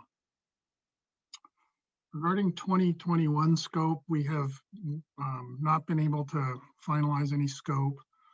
We talked last week again, and we're meeting this week with the department to discuss what the total scope might look like. We do know that the ADF&G budget coming into 2021 is again flat, but that does include the 150 that was added last year. The legislature has its work ahead of us, so we'll see what happens there. But just as a heads up, we're discussing some adjustments to BBFC scope, and the biggest is what to do with the second vessel of Port Molar. Port Molar really can't operate with one boat. BBFC scope includes Port Molar. Both vessel operations should be folded into it at some point. It's part administrative and it's part logistical and so on. So that will be discussed. And then there's some other smaller components of BBFC that'll probably be considered for adjustment. So that's where we are going into 2021. Here is a list of contributions from the various organizations and individuals. I don't know if I've I don't think I've missed Katie Birch's contribution here. I think she's made several, including this coming year, but I see she's not in the table. There are individual fishermen who contribute as well. My apologies if she did contribute in 2020. BBSRI provides half of all the funding, and then everybody else, the other half put to combined. So that's it. BBSRI is a subsidiary of BBDC, and this particular project, we get a lot of outside funding, but this collaborative is not something that most soft money sources will fund us for. So BBDC gives us a capital contribution to make this a reality. Most soft money sources do not fund state operating budgets, and so none of this would have been possible without BBDC. Let's see, I'll take questions at the end, including about BBFC. Port Muller, quickly touch on what happened in 2020, and then talk a little bit about this season and what we're thinking. So we had 2 boats lined out for 2020 again, the Ocean Cat, which got going the previous year, and again is funded by a separate agreement with the RSDA and us, and Leader Creek Fisheries has contributed in each of the last few years as a separate contribution, separate from BBFC. The Pandalis had some mechanical issues in 2020 and it never did arrive on the project. So we scrambled to recruit a moderate-sized fishing vessel out of Cook Inlet, the Americanus, and he came and helped. So it was a bit of a scramble. We had big plans to do the following. This little figure on the bottom left of this slide shows what we were hoping to do with the 2 boats. And instead, this table, which everybody who's seen a catch-up date shows, these are the indices by station date combination. All the blue highlighted cells are what the Ocean Cat was able to do, and then the Americanus was able to do this. The mouse on the right screen. The Americanus was able to help here. The Americanus helped a lot. It allowed him to get out and fish some of these really big days because the Americanus would come out and get his samples and run them ashore, and so on and so forth. The results were, of course, similar to previous years and pretty profound. Over roughly half of the index occurred. It was a bimodal distribution across the stations, and just over half the index occurred in those outer stations, in the second mode, if you will, with kind of a lull in between. This was a weather related with a small mechanical issue, but we had really bad weather, so it was pretty patchy.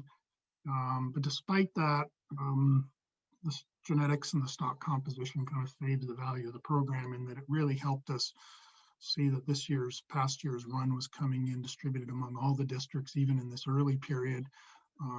It was a change up from the previous couple of years, and it, I think, helped with management, and it helped with assigning the fleet and people deciding where to go and whether it was going to be a one side of the bay show or not. So even with bad weather and 1 vessel down, we salvaged a pretty good program, but hopefully we never do that again. Hopefully that never happens again, I guess I should say. One of the bigger changes that we did in 2020 was this change to a deeper net. This was based on results from a couple of years ago, where we had a pretty good spell when the water set up and stratified and all of the fish were traveling below our net, and we weren't able to catch anything until we put in a deep net that we had on board. It was a monofilament net, but it was 100 meshes deep, and we loaded up and there were lots of fish down deep, and allowed us to get some stock comp estimates out of that period. But we really didn't have much choice but to not get in that predicament again, given the stock comp is so critical, and a deeper net allows us to come up with enough fish to run stock comp estimates. It does make interpreting the index a little different, more challenging, and we came up with an estimate of approximately 3/4 of the fish that we caught in 2020 were in that top 60 meshes. But I think that, it was a very stormy year. I think if the water ever sets up and we get this thermal boundary occurring, this could bounce around quite a bit year to year, or certainly within the year. So it was a big change, and got us lots of fish, and we were able to run pretty continuous stock comp estimates including some good batches of inshore, offshore stock comp estimates there around the 3rd, 4th of July. So that was a big help. One other big thing we did was we provided an additional outlet for users, to fishermen especially who don't always have access to data on their cell phones. They could text a acronym into the cellular service, and then we would send out a summary of the catch update every day. And that was very well received, and we had a lot of people subscribe. And we're going to keep that going. So if you're on the list, you do not need to text us again. You'll be in the 2021 list as well. So going forward, we're going to go ahead this year and do the 2-boat program again. But I wanted to flag to everybody, because obviously 2 vessels is more costly. We're continuing to contemplate whether we could get away with just a single boat. The distribution of fish across all the stations is still pretty wide. And as long as you need to get your samples to the shore, to the peninsula, you'll never really be able to, you can't sample enough of the transect to get useful stock age comp estimates, or even, track the indexes. So we've been looking at this and talked over the last year and a half with the Gene Lab, trying to figure out whether it's even possible to do some of this work at sea that requires that we currently have to bring samples ashore to do in Anchorage. So we're going in 2021 with a 2-boat program. Nothing's changed there. But we are looking at this, and over the winter, we worked with the Gene Lab. They were very helpful. Obviously, this is a big part of their summer program, and they're curious to know whether they can avoid having to deal with all the logistics and whatnot of getting samples up to Anchorage and trying to run these things mid-season. And oftentimes the samples come in at all hours and all days of the week. So it's a little tricky. So we worked with them. They did a survey of the methods out there that are available and identified some of the current methods that are used may be possible to do at sea. So they and us have talked to one of the big equipment suppliers, vendors of their equipment, who's gone and done some testing of their equipment in the lab under vibrating and shifting, moving conditions and so on. And they seem to think it holds promise. So we are now working in the next few weeks to see if it's even possible to get enough of this equipment onto one of our vessels in the summer and run some tests. We won't use it for production of the current year's estimates because those can't be put in jeopardy. We need to prove it up. So we'll be running samples of known mixtures if we get out to sea, and we still need to get all this equipment up onto the boat. So we're gonna look at doing that. But business case, I think, is pretty strong. We use, of doing it at sea, we use 30% minimum of one of our vessels just to get the samples to shore. That's made worse if there's logistical problems getting into the dock and so on and so forth. So it's difficult, and that's why you can't do this with one boat across a large number of stations and still get your samples ashore.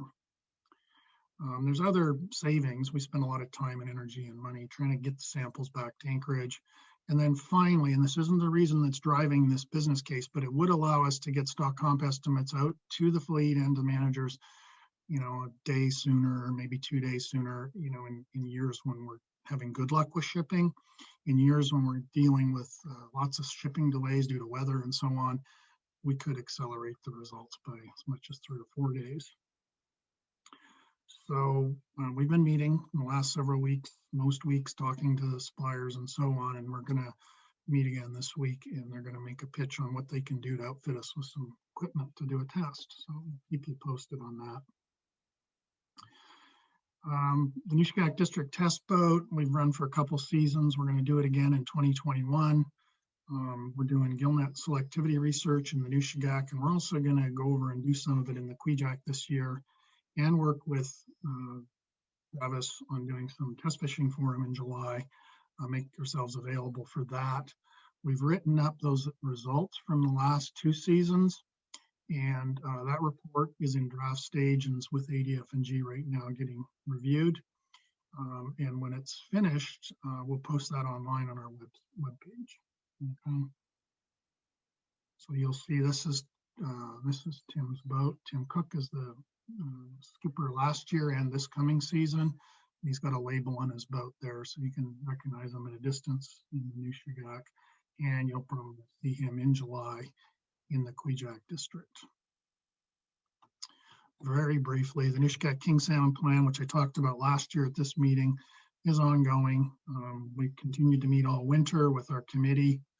We've reviewed all the various issues about how to get more kings in the river, how to do it at the least possible cost to foregone sockeye, and so on and so forth, and are working within the committee right now to come up with a suite of possible actions, which would eventually lead to proposals for the Board of Fish meeting, the next Board of Fish meeting. A lot of this has been done at this point, but our next step is to meet with, and we've kept Fish and Game apprised of what we're up to. We're going to meet with Fish and Game in the coming weeks and go over some of the potential or possible actions the committee's considering in its report, and get the department's feedback, and then go back to the committee, and hopefully by well before this time next year, final report will have been issued, and people can take that information and either support proposals that may come from our committee here or develop their own proposals. So we're hoping to have our final report done next fall, but the idea is to have it done well ahead of April 2022, which would be the deadline for the December 2022 Board of Fish meeting. Okay. Acknowledgements. The RSDA has been crucial to all of this. The BBFC initiative wouldn't happen without the RSDA, and neither would Port Moller Test Fish tackling this offshore distribution and coming up with better, more useful stock comp estimates and so on and so forth. Their board members have also provided us technical advice over the last 5 years or more. So special thank you to the RSDA and its membership. And then to ADF&G, who collaborates with us and the RSDA to deliver all these projects when their budget's been hacked back to 35% less than it was years ago. So, and that cooperation or collaboration from ADF&G spans area managers, research staff, the Gene Lab, which is huge, and headquarters staff, all of whom, or many of whom, are on the call today. So thank you for that. And that's the end of my brief update, and I'm open for questions. Over. Thank you, Michael. I'm looking for questions in the question and answer and chat box, and have seen none pop up as of yet. Right. We'll just give it one more minute. Okay, I see nothing. Well, thank you very much for the presentation. As usual, very informative. Appreciate your efforts.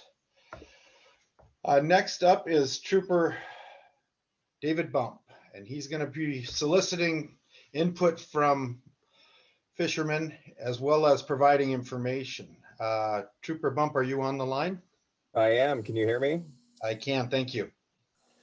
Okay, well, Andy is probably going to pop up some regional contact information for the troopers here that are resident to Bristol Bay. There you have it. So we have a trooper station in Dillingham and 2 here in King Salmon, and the contact information for each post is there. And obviously meant for that to be printed out or carried with somebody or whatever they choose. What I was planning on doing was just kind of going over a real brief 2020 season summary, looking forward to 2021, and then just a few regulation review and reminders. So we had a 2020 enforcement effort that was similar to previous years. Probably most fishermen did not see any difference in our enforcement effort. We had several of the typical closed waters and closed period cases, and the only thing that stuck out this year for closed waters cases was the fact that some fishermen appeared to have some coordinates for the Wood River Special Harvest Area that were wrong. And I can go into further if anybody needs any additional information, but what we suggest is each year, each fisherman checks their GPS for boundary coordinates and compares it to what is written in the code. And if people need help finding that, where those coordinates are written, most biologists and most troopers should be able to point you in the right direction. We had a similar amount of cited offenses to previous seasons. I don't believe that there was anything outstanding as far as unusual citations issued. It was a fairly similar season to the couple of previous ones, at least.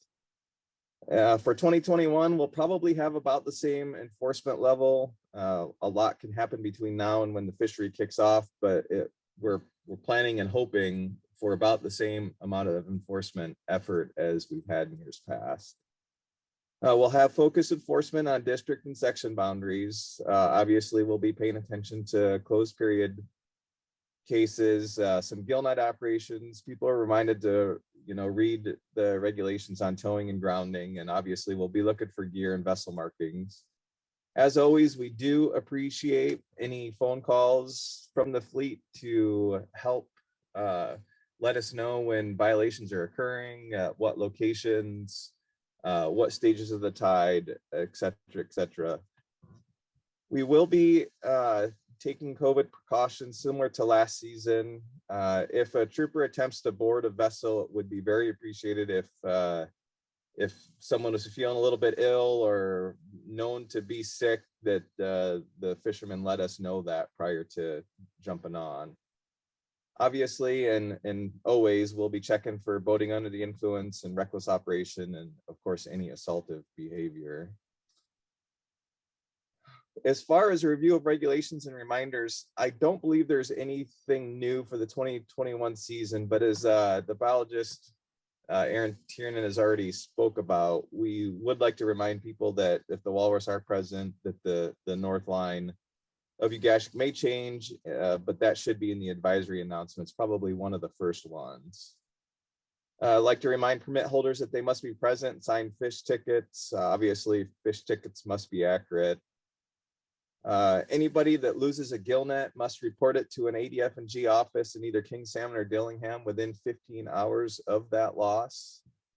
Commonly, we'll find gill nets out in the district that are full of fish and no one's reported them. We would like that to be reported. This winter, we had an unusual amount of requests or questions about vessel length. And so we had several fishermen that were either buying or building vessels, and they reached out to us to, give us a mock-up of what they were designing and what have you. We're always thankful to have that opportunity to work with buyers and builders to determine their vessel length to make sure it's legal. And I encourage people that if they have any questions about that before they buy or build, to reach out to one of us on this list here. We could probably get you an answer relatively quick. We want to remind fishermen that they are responsible for ensuring that they're registered in the proper district, and even if they have a PHAA on file, make sure that that PHAA is handling the business of the fishermen. Call to confirm that they are registered and obviously re-registered as appropriate. As far as DMV registrations for vessels, we will be citing undocumented vessels if they don't have a DMV registration. And with that, I think I've hit on about everything that I wanted to. So if there are any questions or comments, I am willing to post those now.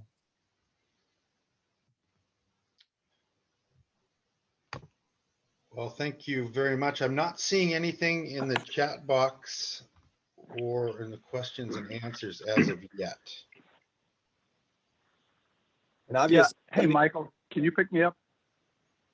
Who is that? This is Tim Cook. Yes, I've got you. Yeah, I just wanted to ask one question about registration.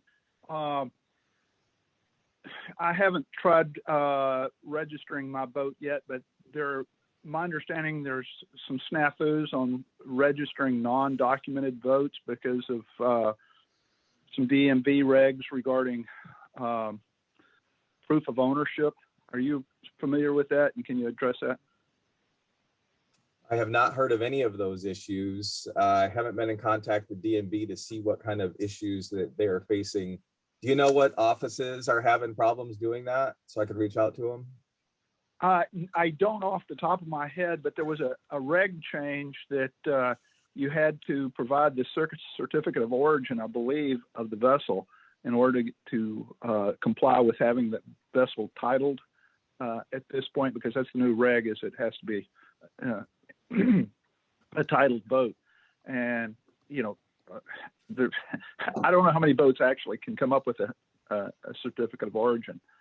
So let me check with the local DMV offices here in Dillingham and King Salmon and see what kind of issues that they're having. Thanks for the question, Tim. Okay, thank you. Any other questions, comments for Sergeant Bump? Well, thank you. Appreciate your insights and information. We're going to move on to the COVID-19 safety protocols update. And I believe, Andy, you're going to be presenting this, or was it Lalani? Sorry about that. I'll be walking through this, Francis and I. Okay, sorry. One. So let me get that set up here. All right.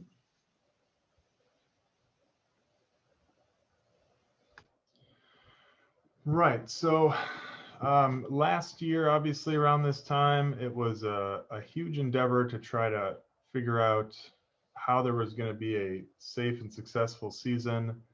Lots of meetings and calls with the processing sector, state officials, local officials. You know, we kind of felt like our role in that was trying to facilitate information to the fleet, trying to give feedback to the government officials as far as what was going to be more or less challenging to respond to, and just how to make things as workable as possible, and also how to get everybody to know what those protocols were going to be. You know, I think it was just such a big challenge because it felt like you were, you know, not going to have enough time to build the car before it went down the hill. But, you know, we still ended up with a safe and successful 2020 season, and that was a huge achievement. And a lot of folks on this call had so much to do with that. So I just want to thank everybody who put in so much time last spring, and those efforts were well rewarded, as it turns out. And so, you know, as we start to think about what this season looks like in this year, there's still a lot that's unknown, and we'll talk a little bit more about that. But I think the main thing for right now is just recognizing that their vaccines are becoming more available. They are very effective. The CDC has a lot of information on vaccines. You know, so I guess I would point people to the CDC website as a resource. And, you know, we cannot require fishermen to get vaccinated, but we recommend that they do if they want to. And I think it will, you know, as we'll talk about in the bullets below, there's, at least as it stands now, there is in some areas some different rules for folks, and CDC has different guidance for people depending on whether they're vaccinated. So BBRSDA has set up a vaccine information webpage. You can see the link there. There's some good information about how to get a vaccine, who's eligible.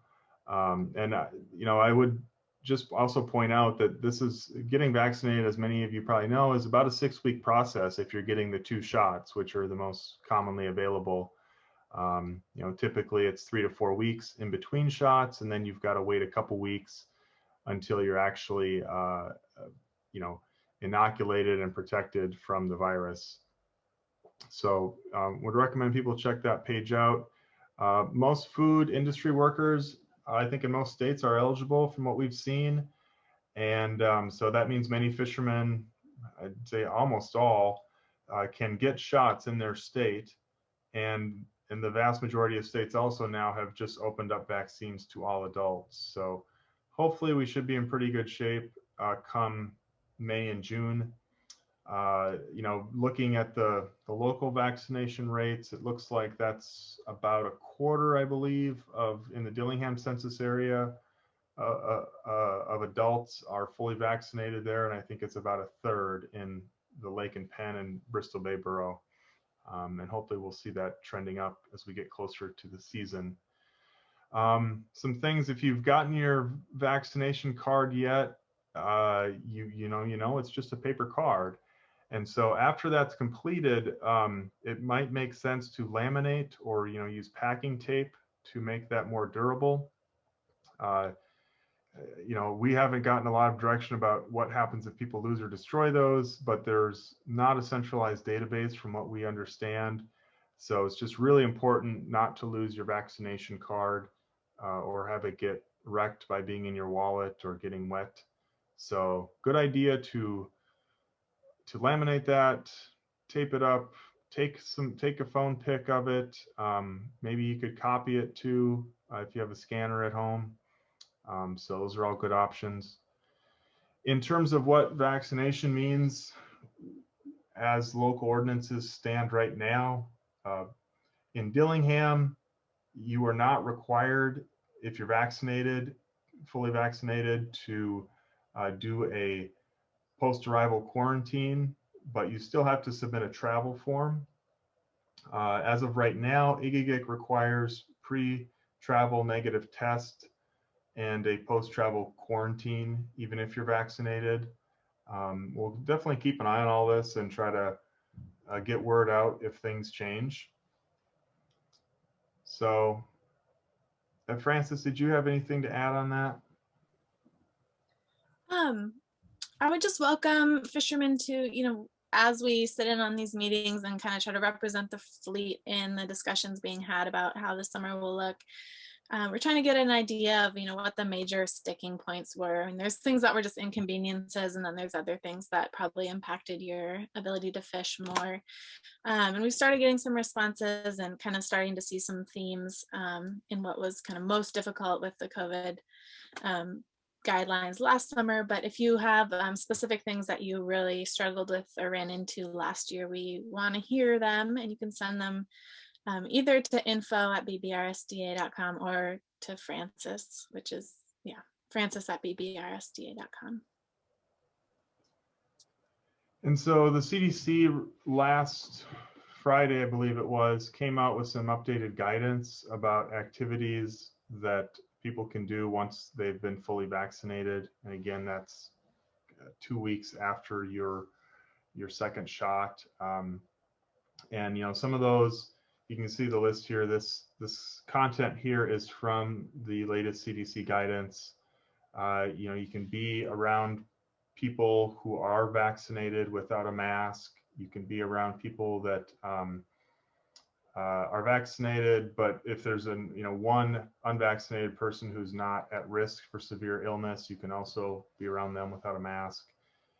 Traveling domestically without testing, traveling domestically without quarantining, the CDC says that's okay if you're fully vaccinated. Things that are still not recommended is visiting indoors without a mask with people who are at an increased risk for severe illness from COVID, or attending medium to large size gatherings. Those things are still not being recommended. But most importantly, probably check with local ordinances and the state recommendations prior to travel, as there certainly may be differences between what the CDC guidance is versus where you're going. And we'll do our best to keep everyone updated on that as things evolve. Just a little bit more, as many of you probably know, there's a couple of bills in the state legislature right now that have to do with what sort of authority the state will have to make COVID protocol mandates. And so we're still waiting to see how those progress and if those will be passed or not. I think regardless of that, there's a decent chance we could see local governments implement their own ordinances. And so typically the city websites or the borough websites are a good way to see what's going on there. But again, we'll try to disseminate that and summarize all that to the fleet as well. And so we have staff from BBRSDA as well as a contractor, Ocean Strategies, that's been helping us try to keep as many people in as many places and attending calls to stay up to date. So that'll be a big activity for us over the course of the next month or two. It has been for a few weeks here. And yeah, like I said, we'll post things about protocols on bbrsda.com. There's not a lot there yet because we don't know a lot as far as what this next season will look like. But we do have a lot of information about vaccines and COVID aid, COVID financial assistance. So you can definitely see the website for that. Also, certainly check with processors for company-specific protocols. You know, we've heard that I don't know if all of them are having closed campuses, but that seems to be what's probably in the works for many. And just like Francis said, please let us know if you have questions, concerns, insights into what was hard or easy in 2020. And after the meeting, you can email those to francis@bbrsda.com or just call us on our main line. But since we're kind of running ahead of schedule, we do have some time to discuss, you know, COVID in this coming season here within our meeting. So, you know, if anybody has any comments or questions, I just kind of open that up. And it looks like we did have one come in from Janice that's asking, what about the Coast Guard mask requirement for fishing vessels? And Francis, I know you took a deep dive on that, so maybe I'll let you respond to Janice's question. Sure. Yeah, there was, I think in January it came out that Coast Guard were going to be enforcing a CDC guideline for all commercial vessels, anyone on commercial vessel to wear a mask at all times. And that was kind of revised or clarified recently. And my understanding is that clarification gives the vessel operator some latitude in determining tasks that are unsafe, that they deem unsafe to wear a mask while doing. So if that's, you know, communicating while on deck or certain things that the vessel operator thinks are not safe to be wearing a mask, then that's not required. But yeah, that's the latest on that. It gives a little more latitude to the vessel operator. Great. Anybody from the processing sector that I guess has anything to share regarding COVID protocols and what we might see next season?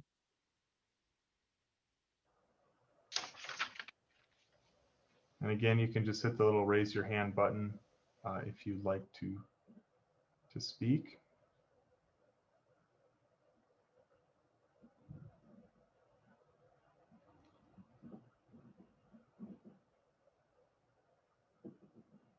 I'm not seeing any come in here. No.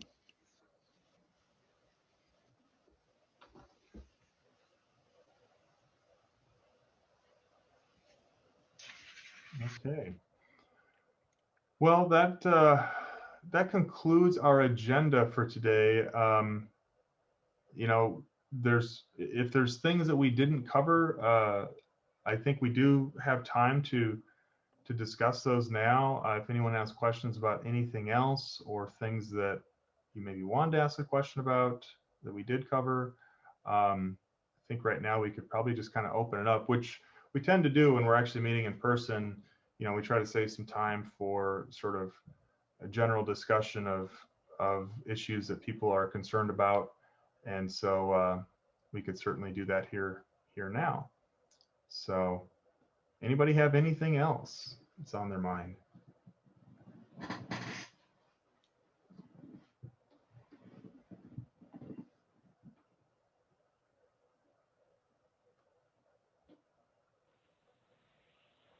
Yeah, hey Andy, it's Tim Cook. Hey Tim, go ahead. Yeah, one of the questions I've got, and I don't even know who to aim this at, but one of the concerns that I keep seeing over the horizon is the king salmon interception issue and what that could ultimately, lead to. And is there any ideas or thoughts or programs to address that? Because we sure don't want to let a ton of sockeyes go by because of king salmon interception. Yeah, Tim, this is Tim Sands. Obviously, we're concerned about king salmon. We've had a couple of years where we haven't met the escapement goal, and we're looking forward to this season. We're going to try and do everything we can to make sure we make that escapement goal. I think overall, it's not a local problem. Like, we're not failing to meet our escapement because of what's happening here in Nushagak Bay. It's poor ocean conditions that just aren't favorable to king salmon. And that's why we see statewide in Alaska that king salmon are struggling. Of course, we still want to make sure we make our escapement goals, and we'll do what we can to do that. That, might mean that we miss a little bit of harvest on the front end of the run, but we'll still try and achieve our escapement goals. I guess I don't have a good solid answer except to say that the king salmon have survived over 100 years of fishing on them, and I think they'll continue to survive. We're going to work hard to make sure that they do.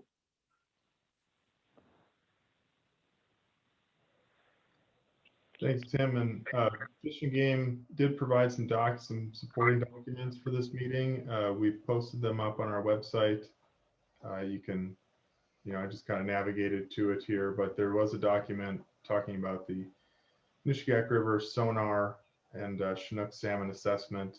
So if you want to go there and learn more, we know the department is looking at ways to try to get as accurate of a count of king salmon runs as possible. So, expect that's something that will continue to develop going forward. And we just really appreciate the department, putting an emphasis and a focus on that to try to get it in the best shape it can be.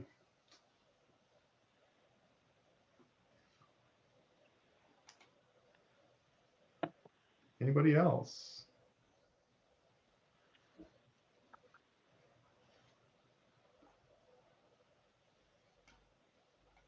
Yeah, Andy, I would just, this is Jordan with the Alaska Department of Fish and Game. If anybody has any questions about the Nushagak Chinook assessment program or Nushagak sonar in general, you guys can contact me. I'd be happy to speak with anyone about that. And then I also think that I appreciate what you said, Andy, and then also just point out that this is not a, Fish and Game alone review team, and we really want to thank BBSRI for helping step in and help us do this process as well. They bring a lot of knowledge and a lot of history of what's gone on over the years, and they've joined our team on that. We're really excited to have them, and yeah, expect more here in the future.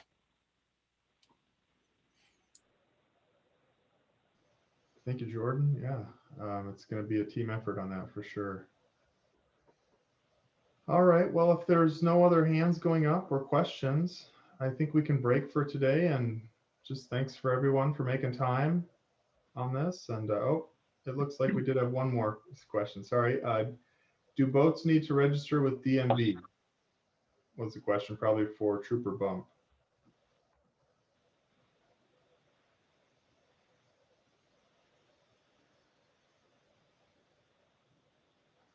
And I'm still here. I'm just navigating Zoom. So if it's undocumented, it does.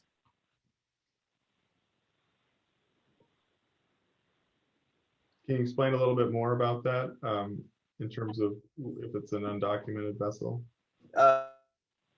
The information would be available on the DMV website, and they explain it better than I ever could. Okay.